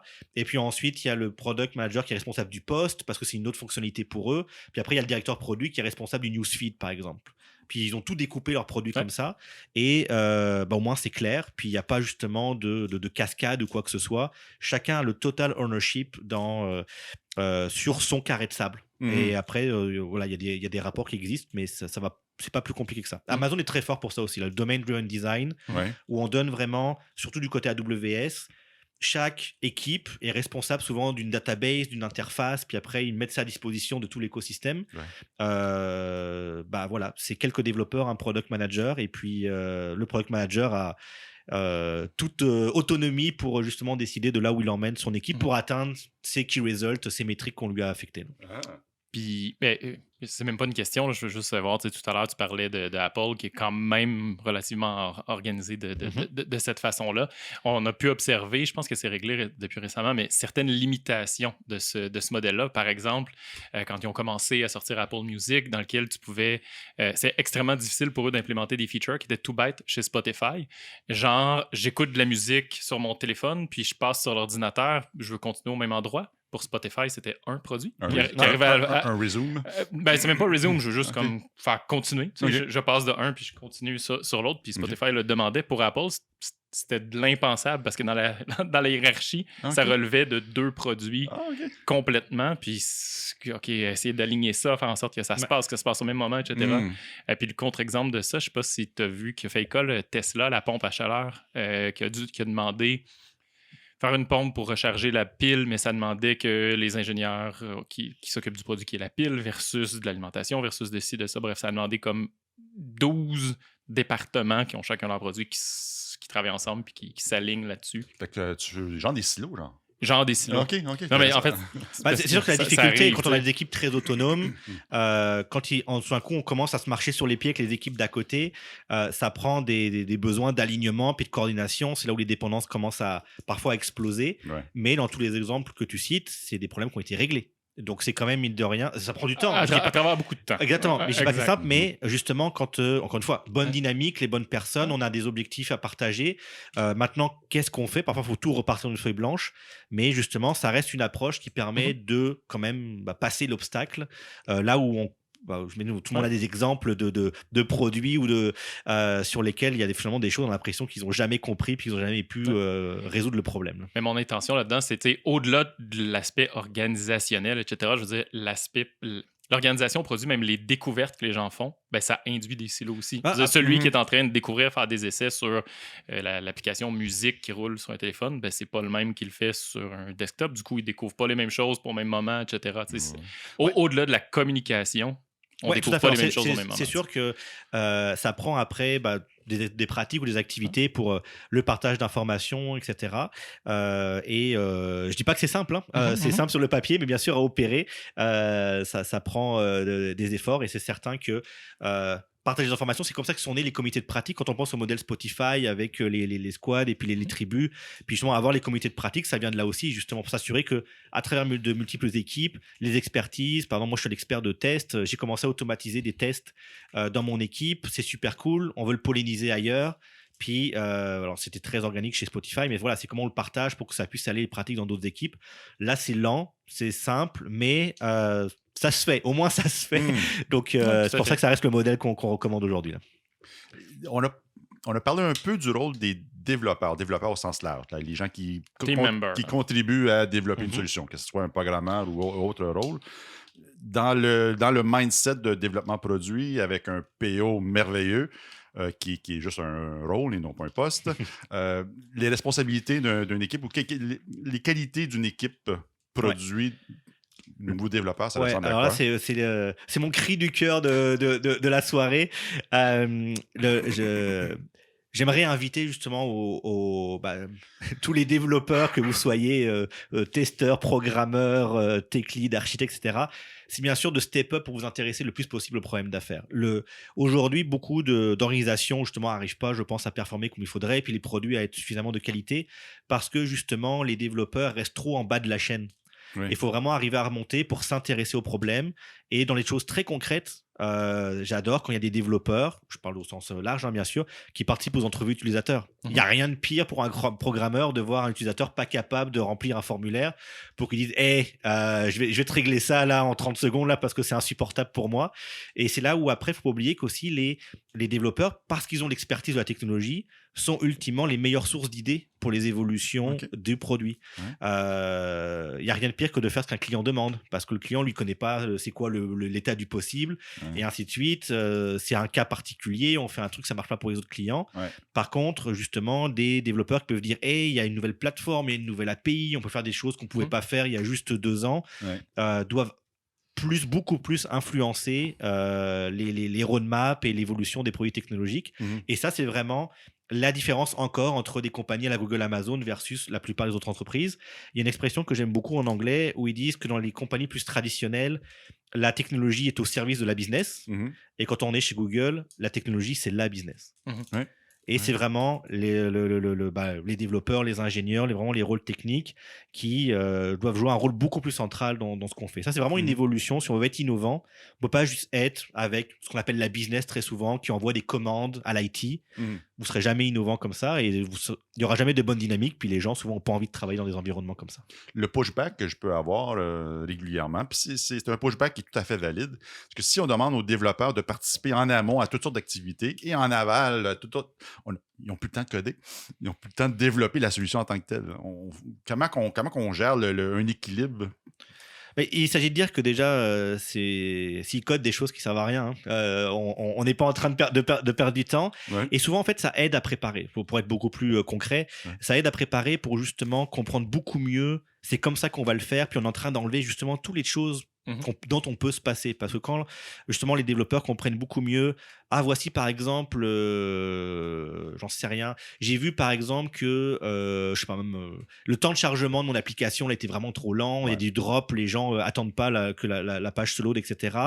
Mais comme j'ai vu dans les tests, je comprends que ça aille plus vite, puis j'ai pu faire des tests avec le designer pour comprendre que ma performance, je dois l'augmenter de 20% par exemple. Au lieu que ce soit 5 secondes, 4 secondes, ça suffit. Ça marche. Tant mieux, ça évitera que quelqu'un dise c'est trop lent, il faut que le temps soit à 1 seconde. Et là, tout d'un coup, bien sûr, la complexité des choses à implanter est multipliée par 10 peut-être. Ta question, Eric, était vue de l'externe des développeurs. Initialement, tu as dit c'est le temps que les développeurs step up. C'était ton souhait. Là. Le mot que tu as choisi, c'est step up.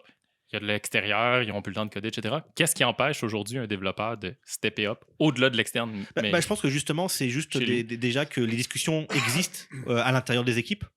Quand justement j'accompagne des équipes, quand je dis super, vous avez un designer dans l'équipe, vous avez des maquettes, j'ai dit justement à un client il n'y a pas longtemps, allez au Starbucks, aller au centre Eaton, là, puis aller attraper des gens qui viennent d'acheter un café, montrez-leur, emmener un dev qui va être capable, pourquoi pas, d'itérer directement si c'était un petit prototype en code pour tester différentes choses. Et vous allez voir qu'en une demi-journée, en 3 heures sur place, vous allez apprendre beaucoup plus que sur les 3 dernières semaines. Et c'est un petit peu, on peut le faire. Just do it. C'est vraiment une sorte de barrière mentale, de limite mentale. Je pense que beaucoup de gens se mettent juste parce que c'est pas dans les habitudes. Et donc, il y a beaucoup de choses, je pense que quand on parle de transformation, etc., on se dit, faut que ça vienne, c'est du management, il faut que le contexte change. Mais il y a vraiment des choses, je pense, qui restent accessibles aux équipes tout de suite, où il n'y a pas besoin forcément d'autorisation, etc., parce que c'est des petites choses, mais qui peuvent commencer à faire une vraie différence. L'autre chose, c'est qu'il faut oublier, c'est pas forcément tout le monde. c'est normal qu'il y ait des développeurs qui disent moi, ce qui m'intéresse, c'est vraiment coder. Et puis, Mhm. vraiment, je suis pas à l'aise. Moi, j'ai vraiment envie qu'on me dise quoi faire. Puis, il est très sincère dans sa démarche. Aucun problème avec ça. Mais c'est important qu'il y ait peut-être au moins une personne, justement, mettons, qui va représenter l'équipe technique, qui va aller au niveau du designer et du product manager pour vraiment être en mode ok, je veux participer justement aux travaux en amont, au prototypage, Ouais. parce que, moi, je vais donner du feedback technique, par exemple, sur les maquettes, pour éviter la culture des hand-off. Mhm. Le product manager qui fait sa roadmap, je viens de scoper une fonctionnalité, je donne ça au designer, fais-moi les belles maquettes, on se retrouve au sprint planning, le designer avec ses maquettes au sprint planning, et là les développeurs font « Waouh, c'est quoi ça? C'est pas possible, ça arrivera pas, rentre à la maison, etc. » Où les maquettes viennent 6 mois après le développement. Ouais, voilà, Qu'a vécu. pourquoi pas? Alors ok, pourquoi pas? C'est la doc.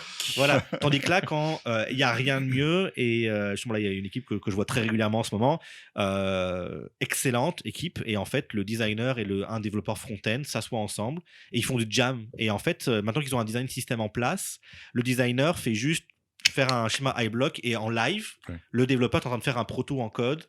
Donc c'est cliquable, s'il n'y a pas de choses, on peut le montrer, ils envoient ça sur des forums pour que des gens puissent analyser, etc., donner du feedback, etc.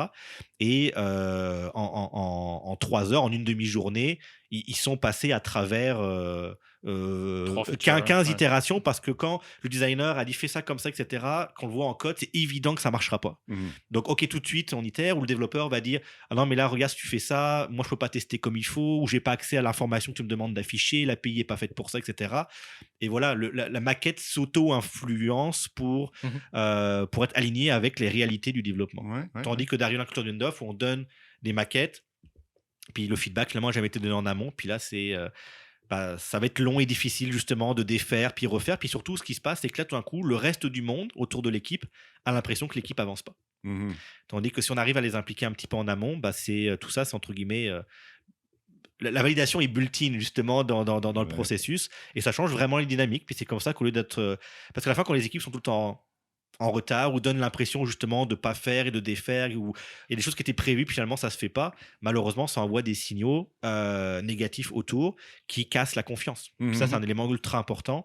Tandis que juste en changeant un petit peu les dynamiques, dans ce que je viens de dire, il n'y a pas plus de travail. C'est juste on fait les tâches dans un autre ordre et on arrive comme ça à être beaucoup plus en contrôle, puis c'est beaucoup plus satisfaisant pour les employés, très clairement. Tu parles du autour, là, ça amène un point important. Oui, il y a des développeurs dans les équipes qui veulent rester dans le code, puis c'est correct. Oui, tout à fait. C'est tout à fait louable, absolument.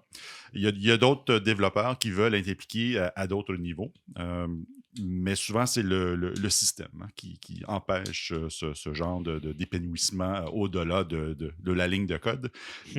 Selon ton expérience, selon tes observations, quels sont les éléments du système ou de la culture de l'organisation qui empêchent un développeur de s'épanouir puis de participer assis at the table, comme on aime bien dire. Tout à fait. Qu'est-ce que tu as observé? Je pense que le numéro 1, c'est vraiment déjà avoir conscience que c'est important pour essayer de le faire. Parce que comme je disais tout à l'heure, il y a plein de choses qu'on peut faire sans demander l'autorisation. Là, juste, je suis le designer, j'appelle justement mon développeur front-end pour dire hey, regarde, on va faire une petite session de co-création en même temps. Il n'y a personne qui va les regarder. Là, viens sur Slack, ou maintenant dans Figma, il y a le huddle aussi. Là, connecte-toi, on est en vocal, donne-moi du feedback en live. Limite, continue à coder ou faire tes affaires, puis tu gardes ton Figma ouvert, tu vois moi qui construis des maquettes, puis tu vas juste regarder lever les yeux toutes les 3-4 minutes, puis tu me dis oh, attends, ce truc-là, on n'est pas capable de le faire, on n'a pas, l'API n'est pas en place, donc change ton approche, c'est pas une barre de recherche, on peut pas la mettre maintenant. Voilà, on est en train déjà d'avoir un niveau de collaboration qui est beaucoup plus élevé. Donc, collaboration, ça peut être difficile de l'établir, mais ça se fait quand même assez bien. Où ça devient un peu plus complexe, c'est prendre le ownership de quelque chose. Donc, prendre le ownership dans le temps, il y avait quoi des gens qui s'occupent des bases de données, là. Des DBA. Merci, mon Dieu, ça fait tellement longtemps que on les voit moins. On les voit moins parce que dans le temps, on devait demander permission pour ajouter n'importe quoi dans un DB. Ouais. Aujourd'hui, beaucoup d'équipes ont commencé à prendre le ownership de ça. Un des grands défis aujourd'hui, c'est prendre le ownership de l'architecture. Au-delà de l'architecture applicative, mais de l'architecture de l'entreprise. Il y a les architectes en majuscule là, qui une chaise spéciale, eux autres, hein, c'est comme plus confortable. Oui, non, ils ont des bonnes intentions, là. Je veux Oh, pas... Ça reste un élément important, l'architecture. On va partir de là pour Ouais. l'instant. Après, il y a des défis, on va en parler. Donc, c'est au-delà de la collaboration qui évolue avec une approche inclusive, une approche collaborative et tout le tralala, mais moi, le volet qui m'intrigue, c'est le système qui crée toutes sortes d'obstacles pour qu'une équipe puisse prendre le ownership de quelque chose. Oui, tout à fait. Donc là-dessus, justement, nous, dans le ça, mode... je cherche des conseils gratuits, hein, c'est pour ça que je Ah ouais, pose la non, mais question, c'est... je sais pas si ça va vraiment répondre à la question, mais nous, dans le modèle, justement, dont on fait la promotion, on est dans une équipe, il faut travailler son autonomie. Notamment, il faut qu'elle soit capable de prendre des décisions par elle-même. Il y a 4 types de décisions dans une équipe produit. La première décision, c'est la valeur. C'est vraiment le côté fonctionnel, qu'est-ce qu'on fait pas. Et ça, justement, on va mettre vraiment un nom. Donc, il y a les fameux RACI, par exemple, dans les équipes, là. Donc, moi, j'adore, je dis, on laisse tomber les RACI. C'est pas très, justement, product-oriented. On va faire les A. La seule chose qui compte, c'est l'imputabilité, pour être rapide. On sait que en fonction du thème, on se tourne vers telle personne et cette personne-là, elle est imputable, justement accountable, pour pouvoir justement faire l'arbitrage qu'on est nécessaire. Donc, premier thème, la valeur, on se tourne vers le product manager ou le product owner et on sait que quand il y a un arbitrage à faire au niveau de la valeur, c'est toi qui le fais, on te fait confiance que tu fasses bien ton travail. Si tu as besoin d'aller voir un expert, un pair, ton manager, c'est à toi de le faire, mais ultimement, tu te retournes puis tu es capable d'arbitrer pour l'équipe. Ouais. Deuxième sujet, l'utilisabilité. Donc ça, c'est vraiment tout le côté UX, expérience, comment on présente la fonction qui a été validée justement par le product manager. Ouais. Et ça, l'imputabilité, c'est le designer. Ouais. Donc là, on se tourne vers nos designers, puis on sait qu'ultimement, c'est lui qui va décider si... La séquence, c'est 3 étapes, 2 étapes. Ouais, j'allais dire si c'est un etc. bouton ou si c'est etc. Mais je veux pas D'accord. minimiser parce que l'utilisabilité, c'est quand même un gros sujet, puis c'est quand même large aussi. Mais à partir du moment où c'est la présentation et l'interaction avec l'utilisateur, on se tourne vers telle personne, on fait des arbitrages. Ensuite, il y a la viabilité, c'est-à-dire est-ce que la fonctionnalité qu'on est en train de faire, elle est supportable par l'organisation. Est-ce qu'on est conforme? Est-ce qu'il y a des problèmes de légalité? Est-ce qu'il y a des problèmes de sécurité, etc. Là, souvent, on se retourne aussi vers le product manager. Quand on est dans des grosses équipes ou des opérations très complexes, moi, j'ai travaillé dans le monde de l'aviation, par exemple, donc forcément, les histoires de conformité sont super importantes. Ouais, moi aussi. Et j'avais des analystes d'affaires qui étaient dédiés justement pour dire la connaissance des processus puis la validation, là, c'est à toi vraiment de s'assurer qu'on est au goût du jour. Donc, tu connais le DO 178B. Absolument pas. Je pensais que c'était la première personne que je rencontre qui connaît le DO 178. C'est des documents de conformité dans le domaine de l'avionique. OK. Donc, j'ai pas travaillé à ce niveau-là. J'ai failli. T'étais content, là. Non, mais bifurquer vers ça. Voilà. Et donc, le quatrième thème, pour rejoindre après la question justement de la tech et puis de l'architecte, c'est la faisabilité, c'est-à-dire quels sont les choix techniques qu'on va faire. Et là, donc on nomme aussi quelqu'un dans l'équipe, que moi j'appelle le tech lead, qui est absolument pas un manager, qui est rien de spécial, c'est quelqu'un qui a un chapeau supplémentaire dans l'équipe pour dire quand on va avoir un arbitrage technique à faire, on se tourne vers toi. Et c'est à cette personne-là de s'assurer justement qu'elle va respecter la vision, l'architecture qui a pu être définie par d'autres personnes de l'organisation, etc. Ouais. Mais on sait que cette personne-là, justement, a une sorte a quelques responsabilités supplémentaires pour s'assurer qu'on va être aligné justement avec la stratégie d'architecture, les stratégies de déploiement, les stratégies de test, etc. etc. OK. Je vais pousser encore un petit peu. Selon toi, quelles sont les croyances fondamentales non discutables dans une organisation qui empêche une organisation d'adopter une approche agile en développement de produits? Je pense que un élément important... C'est pas des questions faciles. Hein? Non, vraiment pas. Mais c'est comme super intéressant. Là, j'espère que ce sera intéressant pour tout le monde. Il y a... Ok, puis là, je vais vraiment te répondre. Je t'emmène encore plus loin là, dans le côté quasi philosophique là, de ce qu'on va faire. On abstrait. Il y a une question de culture de management qui est qu'aujourd'hui, Segway parfait. on aborde le développement, notamment logiciel, puis l'innovation, comme on essaye d'aborder la création de biens. C'est-à-dire, quand on était dans le monde industriel, il y a quelque chose qui s'appelait le taylorisme, puis ce qu'on appelle le management scientifique. Et quand on était... Et les line managers. Voilà, exactement. Et quand on était... Tech lead, line manager, même affaire. Absolument. Et en fait, quand on a la gestion des ressources physiques, on peut faire des plans. On sait que quand je mets telle machine qui s'enchaîne, je vais être capable justement de créer X voitures par jour et par semaine. C'est compliqué, c'est pas complexe. Voilà, exactement. Oui, mais surtout, il peut y avoir de la complexité au début, mais on peut la résoudre, puis après, ça opère. Voilà. Ça devient une procédure, en fait. Ça devient procédurier. Et la seule façon d'augmenter ensuite la valeur de ces choses-là, c'est d'augmenter l'output. Ouais. Donc, il y a une corrélation directe entre les résultats d'affaires et l'output, c'est-à-dire le volume de travail produit. J'ai une usine de voitures. Facilement mesurable. en Voilà. plus. J'ai une usine de Ouais. voitures, Mhm. je fournis 1000 voitures par année. Ouais. Si je veux arriver à m'améliorer, la seule chose que je peux faire, 2000. c'est faire Ouais. 2000 voitures par année. Et il y a une corrélation directe entre ma valeur et l'output que je fais. Yes. Et les gens qui travaillent là-dedans sont des rouages dans des processus. Idéalement, d'ailleurs ça se passe beaucoup, au bout d'un moment ils sont remplacés parce que ce qu'on cherche avant tout, c'est que ça fonctionne de manière stable et puis sans aucune mauvaise surprise. D'où l'origine du terme all hands. Les meetings où Ouais. on Ah, est ouais, tout le monde, ouais. le terme, il y a d'autres, c'est les gens, les employés, ce n'est que des mains. Ok, toi, je le sais Des pas, mais- installateurs de boulons. Voilà, exactement. Donc, Donc, le terme all hands, line manager, c'est horrible comme terme. Et all hands, peux arrêter la ligne. c'est horrible Ouais. comme terme Voilà. aussi. Et aujourd'hui, il y a énormément donc, d'entreprises dont le management voit encore le développement logiciel exactement comme ça. C'est Yes. juste C'est une compétence fondamentale. des choses à faire, c'est Ouais. un processus, une procédure à suivre, puis à la Ouais. fin, il y a du code. Ouais. Mais quand on regarde justement, quand on est dans le monde logiciel, et dans l'innovation, Mm. dans la complexité, on n'est pas capable de savoir d'avance justement qu'est-ce qui va avoir de la valeur ou pas. Donc il y a une déconnexion entre l'output, c'est-à-dire la quantité de travail produit, et l'outcome, c'est-à-dire la valeur, le résultat qui est livré. C'est Bon. plus une question de livrer le plus de lignes de code possible quand on fait du logiciel. Mhm. C'est d'identifier les bonnes lignes de code qui vont avoir de l'impact pour ma clientèle. On n'est plus dans le compliqué, on est dans le complexe. Voilà, dans le exactement. sensing. Et donc, on est vraiment pour trouver la bonne chose à faire et non plus en faire le plus possible. Ouais, ouais. Ça a deux conséquences. La première conséquence, c'est que pour les organisations, je comprends pas. Ça fait 20 ans qu'on me demande de faire plus. Donc, la seule chose que je sais dire à mes développeurs, c'est guys, Plus vite. codez plus.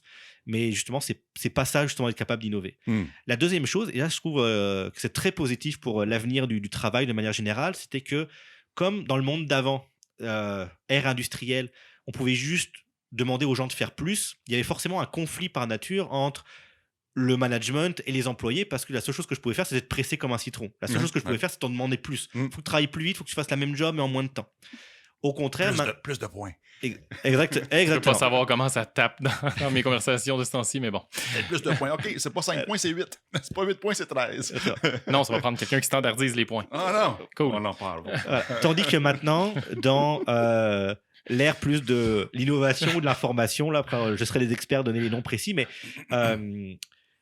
le but, c'est de faire la bonne chose. Et pour faire la bonne chose, tout d'un coup, les intérêts des employés et des employeurs sont réalignés. C'est-à-dire que pour que tu fasses la bonne chose, il faut que tu te sentes bien. Il faut que tu sois dans un bon état mental. Il faut que tu aies toutes tes compétences développées au maximum. Et je trouve ça très cool de se dire que maintenant, pour qu'une entreprise réussisse, il faut qu'elle prenne conscience qu'elle doit vraiment mettre ses employés dans les meilleures conditions possibles. Alors qu'avant, c'était non, il fallait que je te presse le plus possible. Et ça, justement, donc, ça, je pense que malheureusement, la grande majorité des entreprises, certains experts dans notre domaine vont dire que c'est 90% des entreprises technologiques n'ont pas encore fait ce constat-là et continuent à avoir une approche de demander plus en moins de temps et serrer la vis. Et malheureusement, ça casse l'innovation. Et ça fait fuir les gens. Avec cette belle réponse, je suis content de ma question. Oui. Mon Dieu. Merci. Mais ça fait c'est sorti spontanément comme ça. Là, il y a une autre question Bravo. encore plus tough, je pense, qui s'en vient. En Scrum, il y a un rôle que tu connais bien qui est Scrum Master. Que fait le Scrum Master devant ce fait accompli qu'il est devant une usine d'assemblage? Alors, justement, c'est là où il doit prendre son bâton de pèlerin, puis bien sûr aider à au moins. Alors, c'est important. Je pense qu'il ne faut pas avoir des mauvaises attentes. C'est-à-dire qu'il ne faut pas attendre d'un Scrum Master va changer l'organisation. Là. C'est pas possible. La personne n'est pas à la bonne position. Mais qu'elle puisse commencer à sensibiliser certaines personnes pour que ces personnes-là, ensuite, puissent commencer à prendre action. Puis que ça remonte petit à petit la hiérarchie et l'organisation. Ça se fait très peu. C'est très compliqué. C'est incroyablement dur. Mais il faut trouver des moyens que ça se fasse. Sinon, on va tous rester bloqués dans beaucoup d'organisations qui finalement sont très peu innovantes et où c'est pas le fun de travailler, puis on fait pas une différence pour nos clients. Donc moi, c'est ce qui m'anime tous les jours justement quand je vais travailler, c'est comment je trouve la bonne recette pour arriver à faire en sorte que les compagnies vont prendre conscience et vont avoir envie justement de passer de pivoter exactement dans cette nouvelle façon de faire. Mais clairement, on n'a pas résolu le problème aujourd'hui. Et pour les gens du produit qui nous écoutent, on a un de nos auteurs numéro 1 là, qui est Marty Kagan, là, qui a écrit notamment Inspired, qui je pense est la référence pour les product managers. Il a un blog depuis 18 ans qu'il écrit. Donc c'est génial, on peut voir comment quelqu'un pensait au début des années 2000 versus maintenant. Mais lui, il a l'impression justement même que, notamment à cause de Safe, qu'il a pris aussi comme Némésis, ces créatures à abattre, mais on a l'impression que la situation en fait empire. C'est-à-dire qu'il y a beaucoup d'entreprises, sous prétexte qu'elles ont besoin de recruter beaucoup de personnes, de se digitaliser, de se numériser, se retrouvent justement à tomber dans le piège de l'ancienne façon de faire et créer, c'est tous des nouveaux environnements numériques, digital, de développement. Mais c'est terrible parce qu'on est en train de créer finalement les environnements de travail du siècle dernier. J'ai un flash de goût pirate, des bullshit jobs. Si mon compétiteur a 300 développeurs pour un produit de telle grosseur, il me faut 300. Ouais, Donc le Scrum Master, c'est sûr que c'est bien d'arriver quand même à évangéliser un petit peu, socialiser justement le besoin. C'est bien d'être très au courant de ça, mais il faut aussi avoir des attentes. Il ne faut pas qu'un Scrum Master se brûle ou se devienne une sorte de bouc émissaire. Ouais, de bouc émissaire. Voilà, le prophète qui après devient bouc émissaire parce que lui il commence à nous embêter. J'en ai vu, malheureusement. Toi puis ton Scrum. Ouais, voilà, non mais exactement. Et qui se concentre sur l'équipe, vraiment pour dire au moins je vais essayer de parce qu'il y a des choses à faire au niveau de l'équipe, juste entre nous là, on n'en parle pas trop, etc. Faisons des choses un petit peu autrement. Il y a de l'espace, il y a toujours de la marge de manœuvre à l'intérieur d'une équipe, et les Scrum Masters ils peuvent déjà aider justement à améliorer la situation pour l'équipe. C'est très bien. Ouais, c'est quand même une optimisation locale qui est quand même limitatif. Voire même qui peut nuire au système dans certains cas. Donc, qui va peut-être provoquer autre chose, puis c'est peut-être pas si mauvais au final. Ouais, va peut-être mettre en lumière une dysfonction. Absolument. Ouais. Puis après, ce qui est très important, c'est d'arriver à trouver des moyens toujours de faire mettre la lumière sur les conséquences justement de travailler d'une moins bonne façon, etc. De façon à dire, regardez, là c'est pas moi, là, tu sais, tel projet, justement, ça s'est pas très bien passé parce que justement il s'est passé ça et ça. Et s'il vous plaît, le premier niveau de management, etc. Est-ce que la prochaine fois je pourrais faire un petit peu différent? Et bien sûr, pour arriver à faire ces propositions-là, déjà il faut bien être conscient justement du modèle, des différentes façons de travailler pour arriver à faire une proposition. Très souvent, si on ne s'est pas encore brûlé, bien sûr, à l'intérieur d'une entreprise, genre on n'est pas le gars gossant que personne veut voir là, mais on peut faire des propositions. Souvent, les gens, notamment les managers, les leaders, sont quand même assez ouverts parce qu'ils se sont plantés eux aussi là quand un projet est en retard, etc. Donc voir quelqu'un qui va faire une proposition, ils ont envie de dire oui quand même. Donc voilà. C'est pas facile, hein, je veux pas dire que faites ça la semaine prochaine puis vos problèmes vont se régler, mais c'est des choses qu'on a pu voir fonctionner très clairement. Oh oui, on a de la repeat business en masse. C'est pas un problème. on n'en manque pas exactement. Ouais. On a commencé, tu disais, segway à mettre le pied dans les rôles des gestionnaires là-dedans et tout ça. Tu as parlé de certains gestionnaires dans la hiérarchie de product management. Mais est-ce que tu veux dire que le Scrum Master devrait être le gestionnaire? Le manager. Non, je m'en allais pas là, mais... je vais mettre mon pied à terre maintenant. C'est une des autres punchlines que j'avais. C'est une autre de mes cartes. J'en ai pas beaucoup, j'en avais 3. Mais il y a une. Et je le partage maintenant. Je fais partie des gens, mais c'est très personnel. Là, pour le coup, c'est pas appuyé sur la littérature ou quoi que ce soit. Mais je pense, j'aimerais, en fait, je vais le dire plutôt comme ça, que pas le rôle, mais la personne de Scrum Master disparaisse. Pourquoi? Je pense que si on n'est pas peut-être perturbé par ça. Et même plutôt d'accord. En fait. Mais donc, allô Martin. Mais l'idée, voilà, c'est vraiment de se dire, si vous êtes un bon Scrum Master, si vous aimez les gens, vous voulez les coacher, vous voulez avoir qu'une équipe a des bons réflexes, un bon niveau technique, etc. Pour moi, c'est en fait aligné avec le rôle de engineering manager, de directeur d'ingénierie, justement, dans les compagnies que je citais plus tôt, là, les Amazon, etc., où on attend du premier niveau de management de vraiment coacher les gens et incarner justement l'agilité, leur dire justement c'est comme ça que vous devez travailler, c'est ça les bonnes pratiques, et de développer justement s'assurer qu'il y a des bons niveaux techniques, etc. Donc je pense vraiment que, puis j'aimerais encourager justement les bons Scrum Masters, on a besoin d'eux justement pour devenir des directeurs et des managers de demain. Donc, et ensuite, voilà, c'est le manager qui travaille, tu sais, ça casse aussi le conflit, parfois management, équipe, etc., pour arriver à dire non, moi en tant que manager, c'est moi votre leading servant, c'est moi qui est là pour retirer vos impediments, vos obstacles que vous avez au quotidien, etc. Et en plus, je suis là pour vous aider à justement avoir un super niveau de technique, et puis je suis là pour développer mes gens et coacher mes gens. Et ça, c'est quelque chose qu'on oublie. Non, c'est pas quelque chose qu'on oublie, on n'est pas assez conscient de ça. Quand on est dans une compagnie à la Netflix ou la Google, le rôle numéro 1 d'un manager, c'est de coacher. Et ça, malheureusement, dans beaucoup d'entreprises, le manager qui coach, ça reste trop rare. Oui, absolument. Ben, on en voit de plus en plus. J'en connais une dizaine, voire une quinzaine de Scrum Master, coach agile qui sont devenus gestionnaires. Dans certains cas, ils ont continué à avoir une posture de coach, de mentor et agent de changement et tous les restes. Dans d'autres cas, le système a forcé l'individu à Les a mangés. devenir un line manager. Ouais. Voilà, c'est sûr que maintenant il y a des environnements de travail qui empêchent, hein, c'est certain. Mais si ça reste une tendance qu'on peut arriver à recommander puis à faire en sorte que ça arrive plus, je pense que c'est la bonne direction dans laquelle on doit aller, là, très clairement. De toute façon, selon la Lou, c'est inévitable. Je l'espère, mais il y en a qui attendent parfois depuis 20 ans que ça progresse et puis ça progresse pas vraiment. Oui, je pense que j'ai le temps de prendre ma retraite 3 fois avant que ça arrive. Ça dépend du time frame sur lequel on le regarde. Donc, dans le fond, ta vision, le manager, tranquillement, pas vite, devient une posture de coach. Il faut que les Lover d'obstacles. Oui, il faut que les managers comprennent l'agilité, comprennent les frameworks, justement, surtout quand on est dans le monde du développement logiciel. Hein. On peut pas juste, on se fait un one-on-one une fois ou 2 semaines, puis je m'intéresse pas à ton quotidien. Là, faut absolument être en mode, je suis là pour vous aider à être meilleur. Je suis à votre disposition, encore une fois, je vous retire les obstacles et tout, etc. Ça fait toute une différence, puis après, ça crée des super environnements. Et mon boss se préoccupe de moi, se préoccupe de la façon dont je travaille, il est là pour me développer. Rétention des employés, satisfaction des employés. Voilà, on commence à avoir des facteurs là qui expliquent des différences importantes entre certaines entreprises.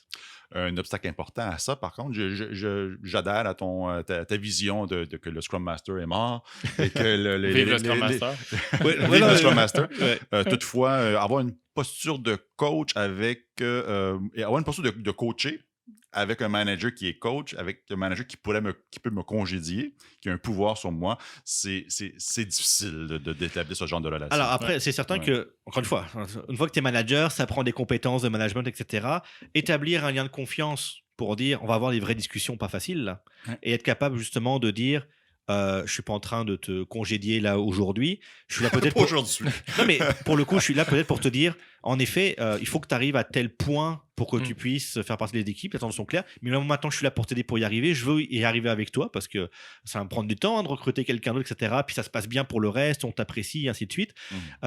C'est juste des vraies discussions. C'est difficile, mais ça reste des vraies discussions qui peuvent se faire de manière très constructive et positive. Et à la fin, l'employé, en effet, peut-être qu'à un moment, je me suis pris du feedback qui était difficile, mais ça a été fait de la bonne façon. Donc, au contraire, je me suis senti accompagné, valorisé.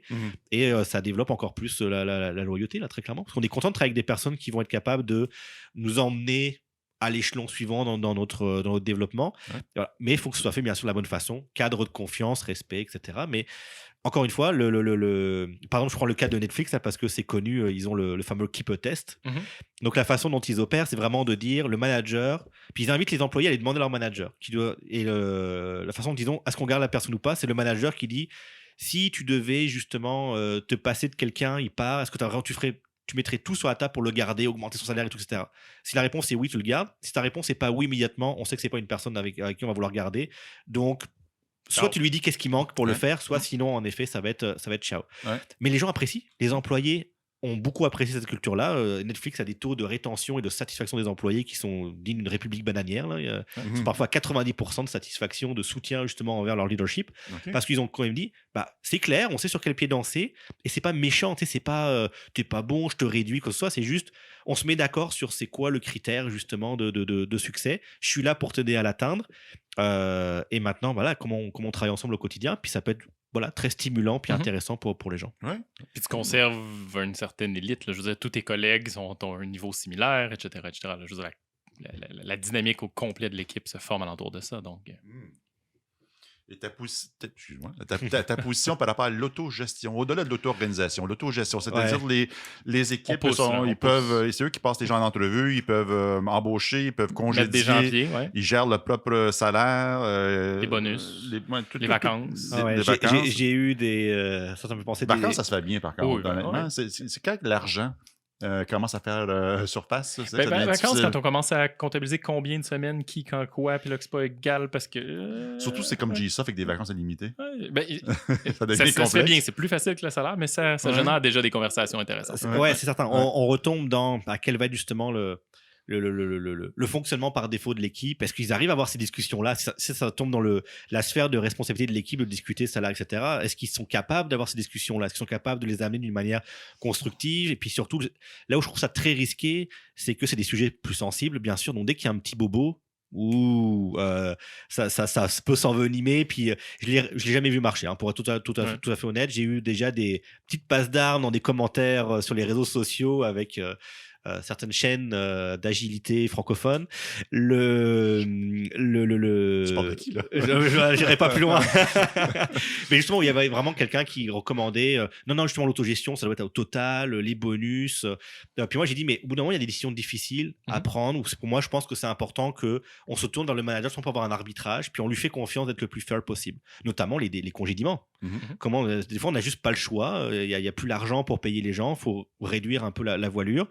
Est-ce que l'équipe va s'asseoir en rond puis dire OK, qui c'est qui parle là, puis on vote. Tu fais un tournoi Hunger Games, c'est réglé. Qu'est-ce qu'on mange en premier là? Je vois pas ça comme efficace. La personne en face au petit mais si ça se fait, etc. Je lui dis donne-moi des exemples et puis j'aimerais voir ça. Je les ai jamais eus.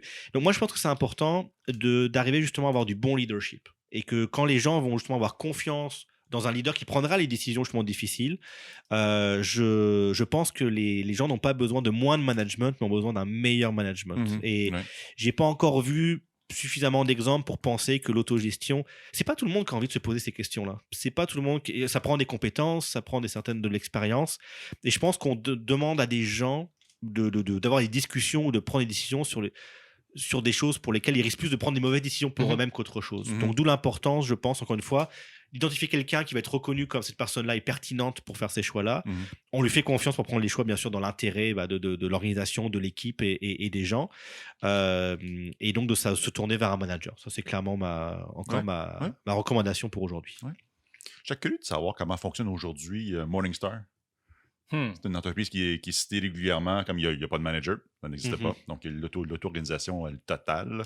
Capable d'acheter, générer des dépenses pour l'entreprise de façon. En suivant un processus, le advice process, pour faire ça. J'ai l'impression que Morningstar ont du succès financier. La business est bonne, mais ton point est quand même important. Quand ça va moins bien, qu'est-ce qui se passe?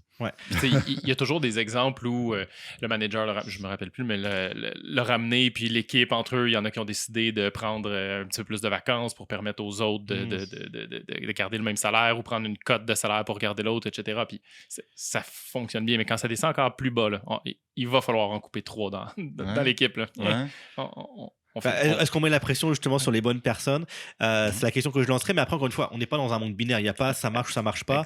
Qu'il y ait des gens qui sont peut-être moins nombreux, mais qui justement aiment s'organiser comme ça parce qu'ils sont capables, ils ont envie d'avoir ces discussions-là. S'ils ont réussi justement à regrouper des personnes comme ça du même profil avec les mêmes attentes, let's go, allons-y. Mais j'ai du mal à l'imaginer qu'ensuite ça pourrait être le quotidien de monsieur, madame, tout le monde. Là, très clairement. Disons que les gens qui sont capables de supporter puis de bien guider cette discussion-là, je serais curieux de voir leur rétro la semaine juste avant. Ça devait être assez ouvert et assez... J'imagine. Ils ont réglé du problème au pouce carré là, avant d'être capable de supporter cette discussion-là puis de l'amener de façon constructive. Ça demande, j'imagine que ça demande un niveau de vécu, d'ouverture, de maturité exactement vraiment élevé parce que je suis autour de la table, imagine on est tous les trois là, puis vous deux, Vincent là, on a pensé que ce serait toi qui devrais partir. Il faut que je l'accepte, il faut que je dise ok, parfait, j'ai voulu travailler dans ce mode-là. Je l'accepte.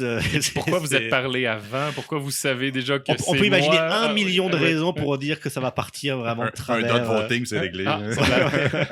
La chanson, il était un petit navire, c'est exactement ça. Hein. Bref. Okay. Chaise musicale, il y a plein de moyens de congédier du monde. Ouais. Non, je vois ça comme... j'aimerais pas être là. Moi, personnellement, en tant qu'employé, je serais pas à l'aise parce que c'est justement une connivence. Surtout, c'est l'esprit humain. Hein. On peut tellement s'imaginer ils ont une discussion, puis... Non, on s'appuie sur quelqu'un qui est en position pour le faire, ça me paraît... on demande des comptes à une personne. Je l'ai vécu, en quelque sorte. Il y a eu des exemples. Au Québec, il y a eu des... Pixis essaie d'avancer très loin. À un certain moment donné, il offrait un incitatif financier pour que les gens acceptent qu'ils quittent l'organisation. Il y a eu quelques départs à ce moment-là, fait que ça a réduit la masse salariale avec ça. Mais de façon générale, c'était maladroit. Je m'inclus là-dedans, là. Je ne blâme pas personne. Là. C'était maladroit, c'était difficile. c'était morose. Ah oui, non, je c'est vois des incroyablement apprentissages. difficile. Ouais. C'est difficile d'avoir des boucles d'amélioration de tout ça. Là. Tu sais, je veux Ouais. dire, on n'a pas fait 8 itérations de mettre du monde dehors pour maintenant le faire comme il faut en apprenant ça. Puis j'en serais à la question, est-ce que, tu sais, justement, on a travaillé super dur, on a développé une super dynamique, on a du vécu, puis là, on arrive à cet événement exceptionnel qui appelle à prendre une décision exceptionnelle. Ouais. Est-ce qu'on risque pas de casser la confiance entre les gens, puis de mettre à la poubelle peut-être 4, 5, 6 ans de création de liens, etc. Parce que d'un coup, c'est passé cet événement-là qui a complètement cassé l'équipe en deux, explosé les dynamiques. Les gens maintenant se parlent plus, détestent, whatever qui peut se passer. Encore une fois, je trouve ça tellement risqué que je dirais non, on remet ça dans les mains de quelqu'un où on sait qu'il y en a une personne qu'on pourra détester, ça va bien, mais ça protège l'équipe et c'est pour ça qu'on blâme le manager. Là. Non, mais pour le coup, je dis ça dans le sens où justement, je suis imputable du résultat. Moi, ça m'est déjà arrivé en tant que manager de devoir me séparer du monde, c'est dire si tu en veux à quelqu'un, tu en veux à moi. Puis c'est moi le bad cop, et puis c'est correct si tu me détestes moi, mais tes pairs, bien sûr, eux, on veut que tu gardes une bonne relation. Là. Puis tu sais, depuis le début, on est dans l'extrême. Là. On est dans, OK, il faut mettre des gens à pied, etc. Mais dans tous les apprentissages, je pense qu'on peut commencer par des baby steps. C'est juste de la distribution de bonus, avant même de parler de salaire. On a parlé de vacances. Il y a plein de petits incréments qu'on peut faire avant de se rendre avant à self-selection. un self-selection. Il y a plein de petits incréments d'autogestion qu'on peut faire. Sans aller justement dans les sujets, je pense qu'ils peuvent pourrir rapidement. Le sujet financier va justifier des bonus pour dire il y a eu des votes ou je sais pas trop quoi. Moi, je vois ça comme des sujets qui peuvent casser la confiance entre les gens. Encore une fois, je vais prendre le risque, pas le risque, mais je vais prendre la responsabilité en tant que manager. Comme ça, s'il y a un problème, vous venez en parler avec moi, puis c'est moi que vous allez détester, c'est moi le problème. Puis encore une fois, l'équipe, après, on veut qu'elle continue à travailler bien ensemble. Si les gens commencent à se regarder de travers, il a le bonus, pourquoi il a eu 5000 de plus? En plus, ça arrive même quand c'est les managers qui prennent les décisions pour dire lui, je comprends qu'il a vu un petit 5000 de plus, pourquoi? C'est le petit chouchou. Ou alors, un exemple qui m'est arrivé il y a longtemps, mais c'était juste la distribution de laptops. Donc, nouvel employé qui arrive, on lui achète un laptop, on lui donne. Puis là, j'ai des gens qui me disent mais pourquoi il a eu un nouveau laptop? Normalement, c'est nouvel équipement, ça va aux employés les plus seniors. Puis les seniors se débarrassent de l'équipement qu'ils donnent aux nouveaux employés. C'était pas il y a 25 ans ce que je viens de dire là. Puis moi, dans ma tête, c'est mon Dieu, qu'est-ce que je viens d'entendre? Je dis imaginons que c'est des discussions d'équipe ou la responsabilité dans l'équipe. Wow. Qui décide comment on réalise la 3e user story machin. Le senior va dire quoi faire à l'autre. Voilà, donc je suis pas là. Puis on n'a pas vu. Alors encore une fois, je suis persuadé qu'il y aura des entreprises qui peuvent l'implémenter à petite échelle avec des gens justement qui se retrouvent autour de ces valeurs-là. Aucun problème. Après, quand on pense à la nature des gens à plus grande échelle et quand on regarde les entreprises les plus innovantes, c'est juste pas comme ça. Je pense que les gens fonctionnent. Ok. Ta position, Claire? Moi, j'y crois encore. Ouais. J'y crois encore. J'ai pas le choix. Il faut. C'est peut-être plus facile quand tout le monde a des parts d'équité dans l'entreprise ou des shares ou des trucs comme ça. Probablement que ça change la dynamique C'est aussi. plus facile quand tes coachs agile n'ont pas un des propriétaires de l'entreprise. Je peux construire. T'es à l'externe du système du go. Je peux rester jeune et naïf. Par contre, j'encourage. Par contre, là où j'embarque, c'est le fait d'encourager que les équipes quand même réfléchissent à ces sujets-là, qu'elles s'intéressent à comment fonctionne l'entreprise, etc. Ça peut être que gagnant. Parce qu'encore une fois, des gens qui peuvent partager, voici ma réalité en tant que développeur, on devrait travailler plus comme ça. C'est une politique de vacances qui n'a aucun sens, ou même des enjeux de rémunération. J'ai vu ça aussi dans certaines entreprises. Entreprises très traditionnelles, par exemple avec j'ai un exemple, c'est aux feuilles de temps encore pour les développeurs, etc. Puis après c'est encore du temps supplémentaire, puis de dire si nous en tant que développeurs, si on n'a pas envie d'être poussé à travailler que 50 heures par semaine, donc moi le temps supplémentaire m'intéresse pas, je préférerais avoir des bonus sur des objectifs qu'on me donne par exemple, parce que c'était soit le temps supplémentaire soit les objectifs, pas dire ça m'intéresse puis je commence à quand même à articuler des messages puis à partager des attentes, c'est super important parce que les entreprises doivent comprendre oui, en effet, les personnes de plancher d'usine, on va pas forcément les rémunérer de la même façon que des développeurs qui travaillent dans encore une fois, des conditions de travail, qui travaillent dans des environnements qui n'ont finalement absolument rien à voir. Donc, j'invite les gens à s'approprier. Ça, c'est bien. Après, voilà, est-ce que les décisions doivent se prendre de manière communautaire, ça me paraît collégiale, ça prend vraiment un alignement tellement poussé des gens pour s'assurer qu'il ne va pas avoir petit truc qui va faire dérailler la machine entière. Ouais. Mais ça pourrait marcher à petite échelle, j'en suis persuadé. Ouais, minimalement, c'est d'avoir la conversation. Puis je pense qu'on mentionnait le self-selection. Il n'y a pas si longtemps, un self-selection, laisser les individus choisir. C'était fou. C'est inconcevable, mais aujourd'hui, c'est de plus en plus accepté. Puis que les individus sont capables de choisir sur quel produit ils vont travailler et avec quelle équipe ils veulent travailler. Et puis, c'est quand même encadré. Donc, il faut quand même une vision produit forte associée à ça. Et comment dire? Cette espèce d'étoile du Nord d'autogestion, de dire est-ce que c'est possible? Jusqu'où qu'on peut aller par rapport à ça?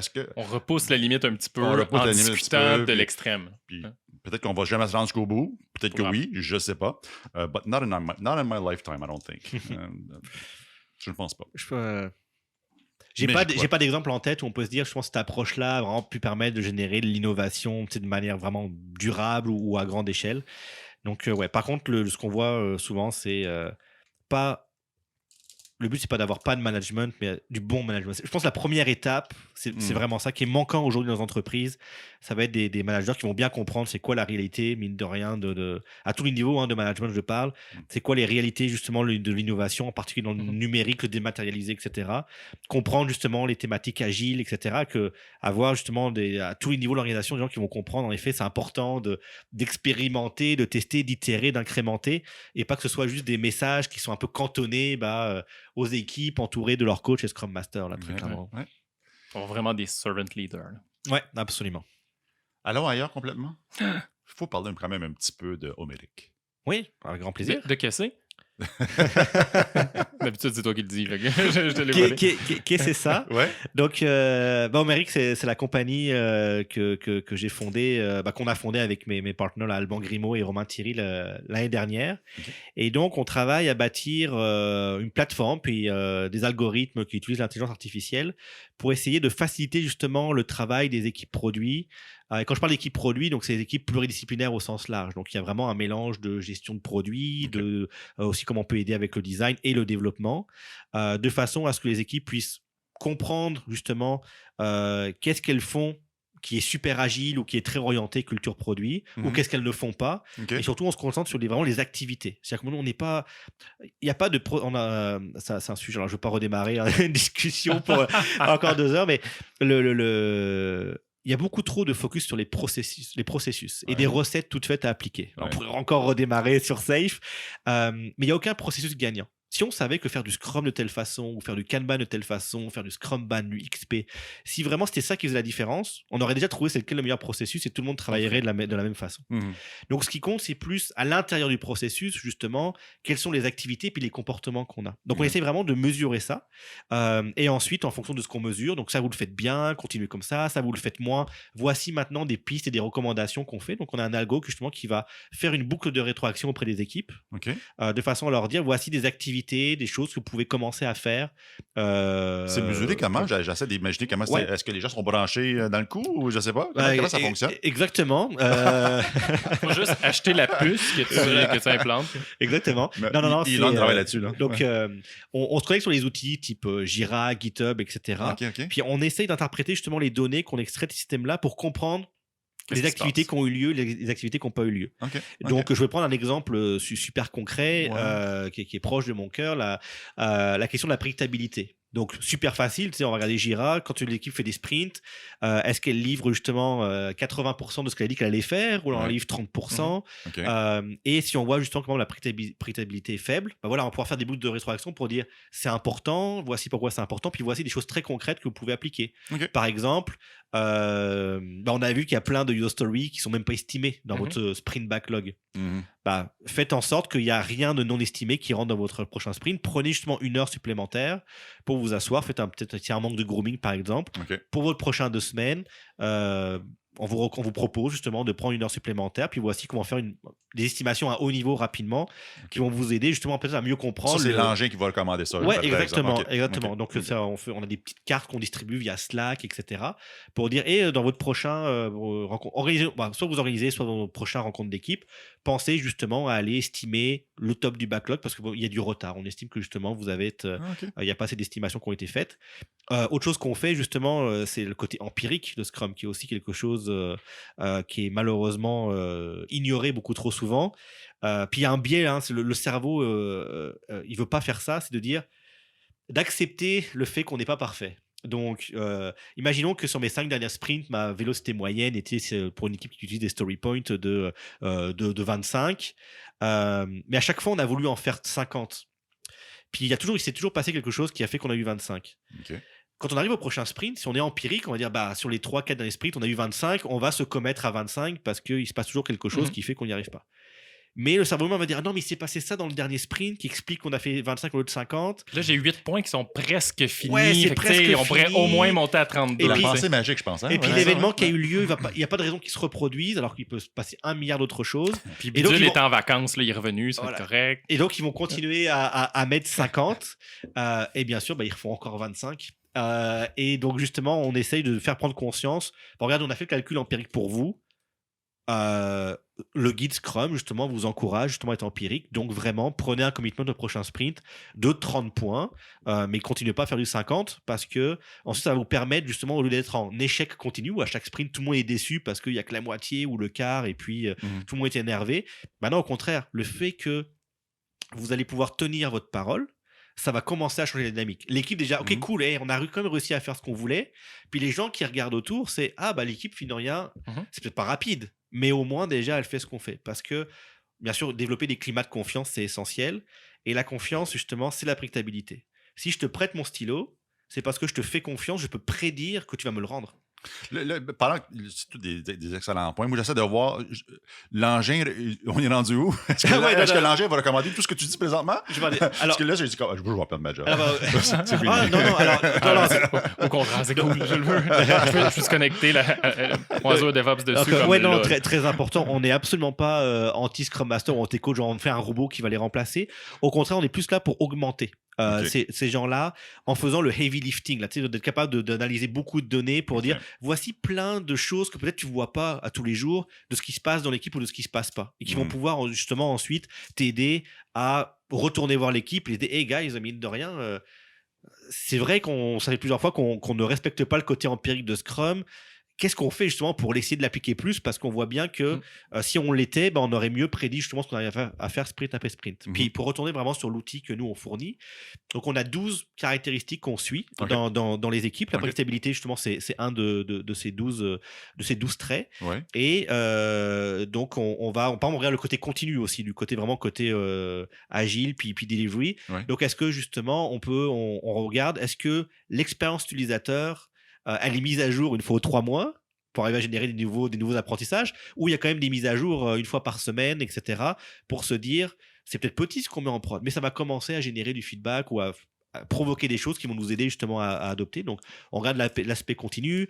Pour les objectifs, on regarde par exemple, parce que justement, il y a des critères de succès qui ont été définis. S'ils ne sont pas définis, on va aider les équipes à les définir, etc. Puis, on a 4 grands thèmes.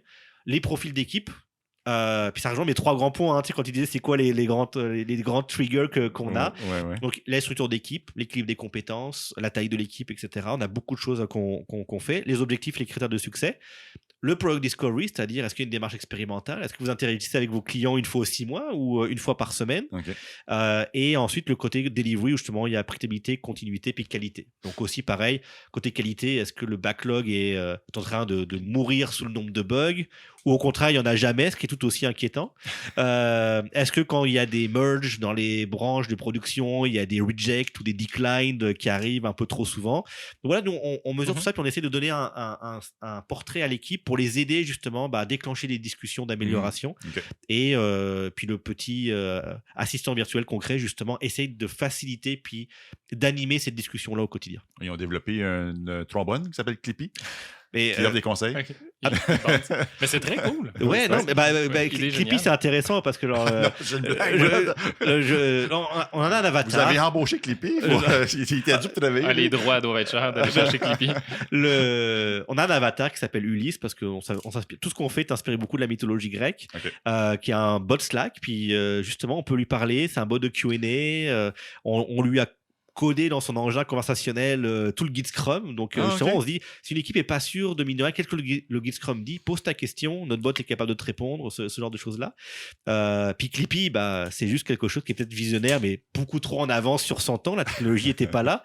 Mais maintenant, avec l'évolution des technologies conversationnelles, on pense à Siri, Alexa, etc. Je pense que Clippy serait dû pour un petit comeback, même s'ils ne le ressortiront jamais, je pense Microsoft, là, mais ils vont faire un revival. Il a fait beaucoup trop mal sur le coup. Mais je pense qu'aujourd'hui, Clippy aurait pu être quelque chose de beaucoup plus intéressant, très clairement. Oh, fascinant. J'espère qu'on va avoir une démo un jour. Avec grand plaisir, vous avez juste à me réinviter. On a une application bien sûr qui roule, donc on est capable de faire des démos. On reste une startup, hein, bien sûr, on est nos premiers clients. On se concentre beaucoup sur le feedback justement. On met à jour notre application tous les jours, et puis on s'assure qu'on trouve bien sûr le bon positionnement pour livrer de la valeur à tout le monde. C'est compliqué hein, quand on reparlait quel est le rôle du Scrum Master, comment influencer autour. On a vu dans nos parties prenantes à nous, comment on parle un petit peu au manager, celui qui va acheter l'application, puis à l'équipe, puis après avoir du discours peut-être un peu plus expert parce qu'on a des chefs de projet ou des Scrum Masters, etc. Moi, je suis un peu plus le owner justement de l'initiative pour l'amélioration. J'ai des besoins particuliers. Donc on évolue très vite pour arriver à satisfaire tout le monde. Là. C'est notre gros sujet du moment. Alors, si BDC, Desjardins, les autres grands aimeraient pouvoir essayer ce produit, ils peuvent te contacter comment? Homeric.ai, Vincent à commercial homeric.ai, avec grand plaisir. Si vous appelez Desjardins ou BDC, ça va prendre un petit espace où c'est plus facile de se connecter sur les données, etc. Bien sûr, il y a plein de contraintes pour se connecter sur des systèmes, les données des banques, etc. Mais on espère être une force positive pour aider justement les gens à vivre l'agilité en fait, puis à vivre la culture produit de manière générale, parce qu'aujourd'hui souvent c'est beau sur le papier, puis on arrive, puis ça reste du bon waterfall et du bon top down où quelqu'un a décidé une feature, puis juste code ça, livre, sans être don't be late. Sans être la solution all dress, ça peut être justement offrir à ces entreprises-là un support instantané sur le guide Scrum, les brancher sur Jira ou sur, comment ça s'appelle l'autre? Azure DevOps, pour voir certains patterns qu'ils peuvent offrir aux PO, aux développeurs, peu importe, certains conseils, ça être branché sur les BD autres cachés dans le fin fond du sous-sol là, de Desjardins. Je pense que c'est déjà c'est là où on s'en va très clairement. Juste déjà, justement, arriver à comprendre, par exemple, parce que chaque équipe est différente, mine de rien. Arriver à comprendre justement. Puis souvent, les gens connaissent dans les entreprises. Et cette équipe-là, elle fonctionne bien. Tu as l'impression, on peut leur donner n'importe quoi, ils marchent sur l'eau, et ça va toujours fonctionner avec eux. Puis au contraire, il y a d'autres équipes, on va les éviter parce que justement, on n'est jamais sûr avec eux, etc. Mais ça ne veut pas dire que les gens comprennent c'est quoi la réalité entre ces deux équipes-là. Pourquoi ça marche dans l'une et pas dans l'autre. Ça ne veut pas dire qu'on peut vraiment comprendre. Nous, ce qu'on amène avec l'évaluation selon 12 traits, on va peut-être dire, justement, cette équipe-là, ça ne marche pas parce qu'elle a un énorme problème de prédatabilité où il n'y a rien de continu dans ce qu'ils font, donc ils n'arrivent pas à avoir les boucles d'apprentissage. Super, ça peut dire, je sais comment je vais pouvoir les accompagner plus, et en tant que leader ou en tant que coach, je peux commencer à personnaliser mon implication avec ces équipes-là. Et aussi, ce qui se passe, bien sûr, on peut mettre un coach derrière chaque équipe, ça coûterait malheureusement beaucoup trop cher. Donc, c'est comment ça peut aider justement. Je suis Scrum Master ou coach, j'ai un pool d'équipes. Je ne peux pas bien sûr passer tous les jours 5 heures avec chaque équipe. Je vais avoir justement accès à des données, des indicateurs qui vont m'aider à avoir une intervention beaucoup plus ciblée et adéquate, pertinente pour l'équipe et faire une différence. C'est le genre de use case sur lesquels on travaille. On te souhaite du succès. On va peut-être te voir dans un reportage à TVA à un certain moment donné. On l'espère. Pas pour des mauvaises raisons, genre méga breach de données. Pas dans ce sens-là. Fuite de données dans une start-up montréalaise. Si les gens nous écoutent, on gère très bien nos données. On a des très bonnes pratiques en place par défaut, je tiens à préciser. Pour réacheter. Mes chers clients, ne partez pas tout de suite. Non, on essaie de faire ça bien. Mais oui, on se souhaite bien sûr d'arriver à faire une belle différence là pour nos clients et nos équipes. Super. Très cool. Merci beaucoup, Vincent. Merci, Vincent. Merci à vous, là, c'était très agréable.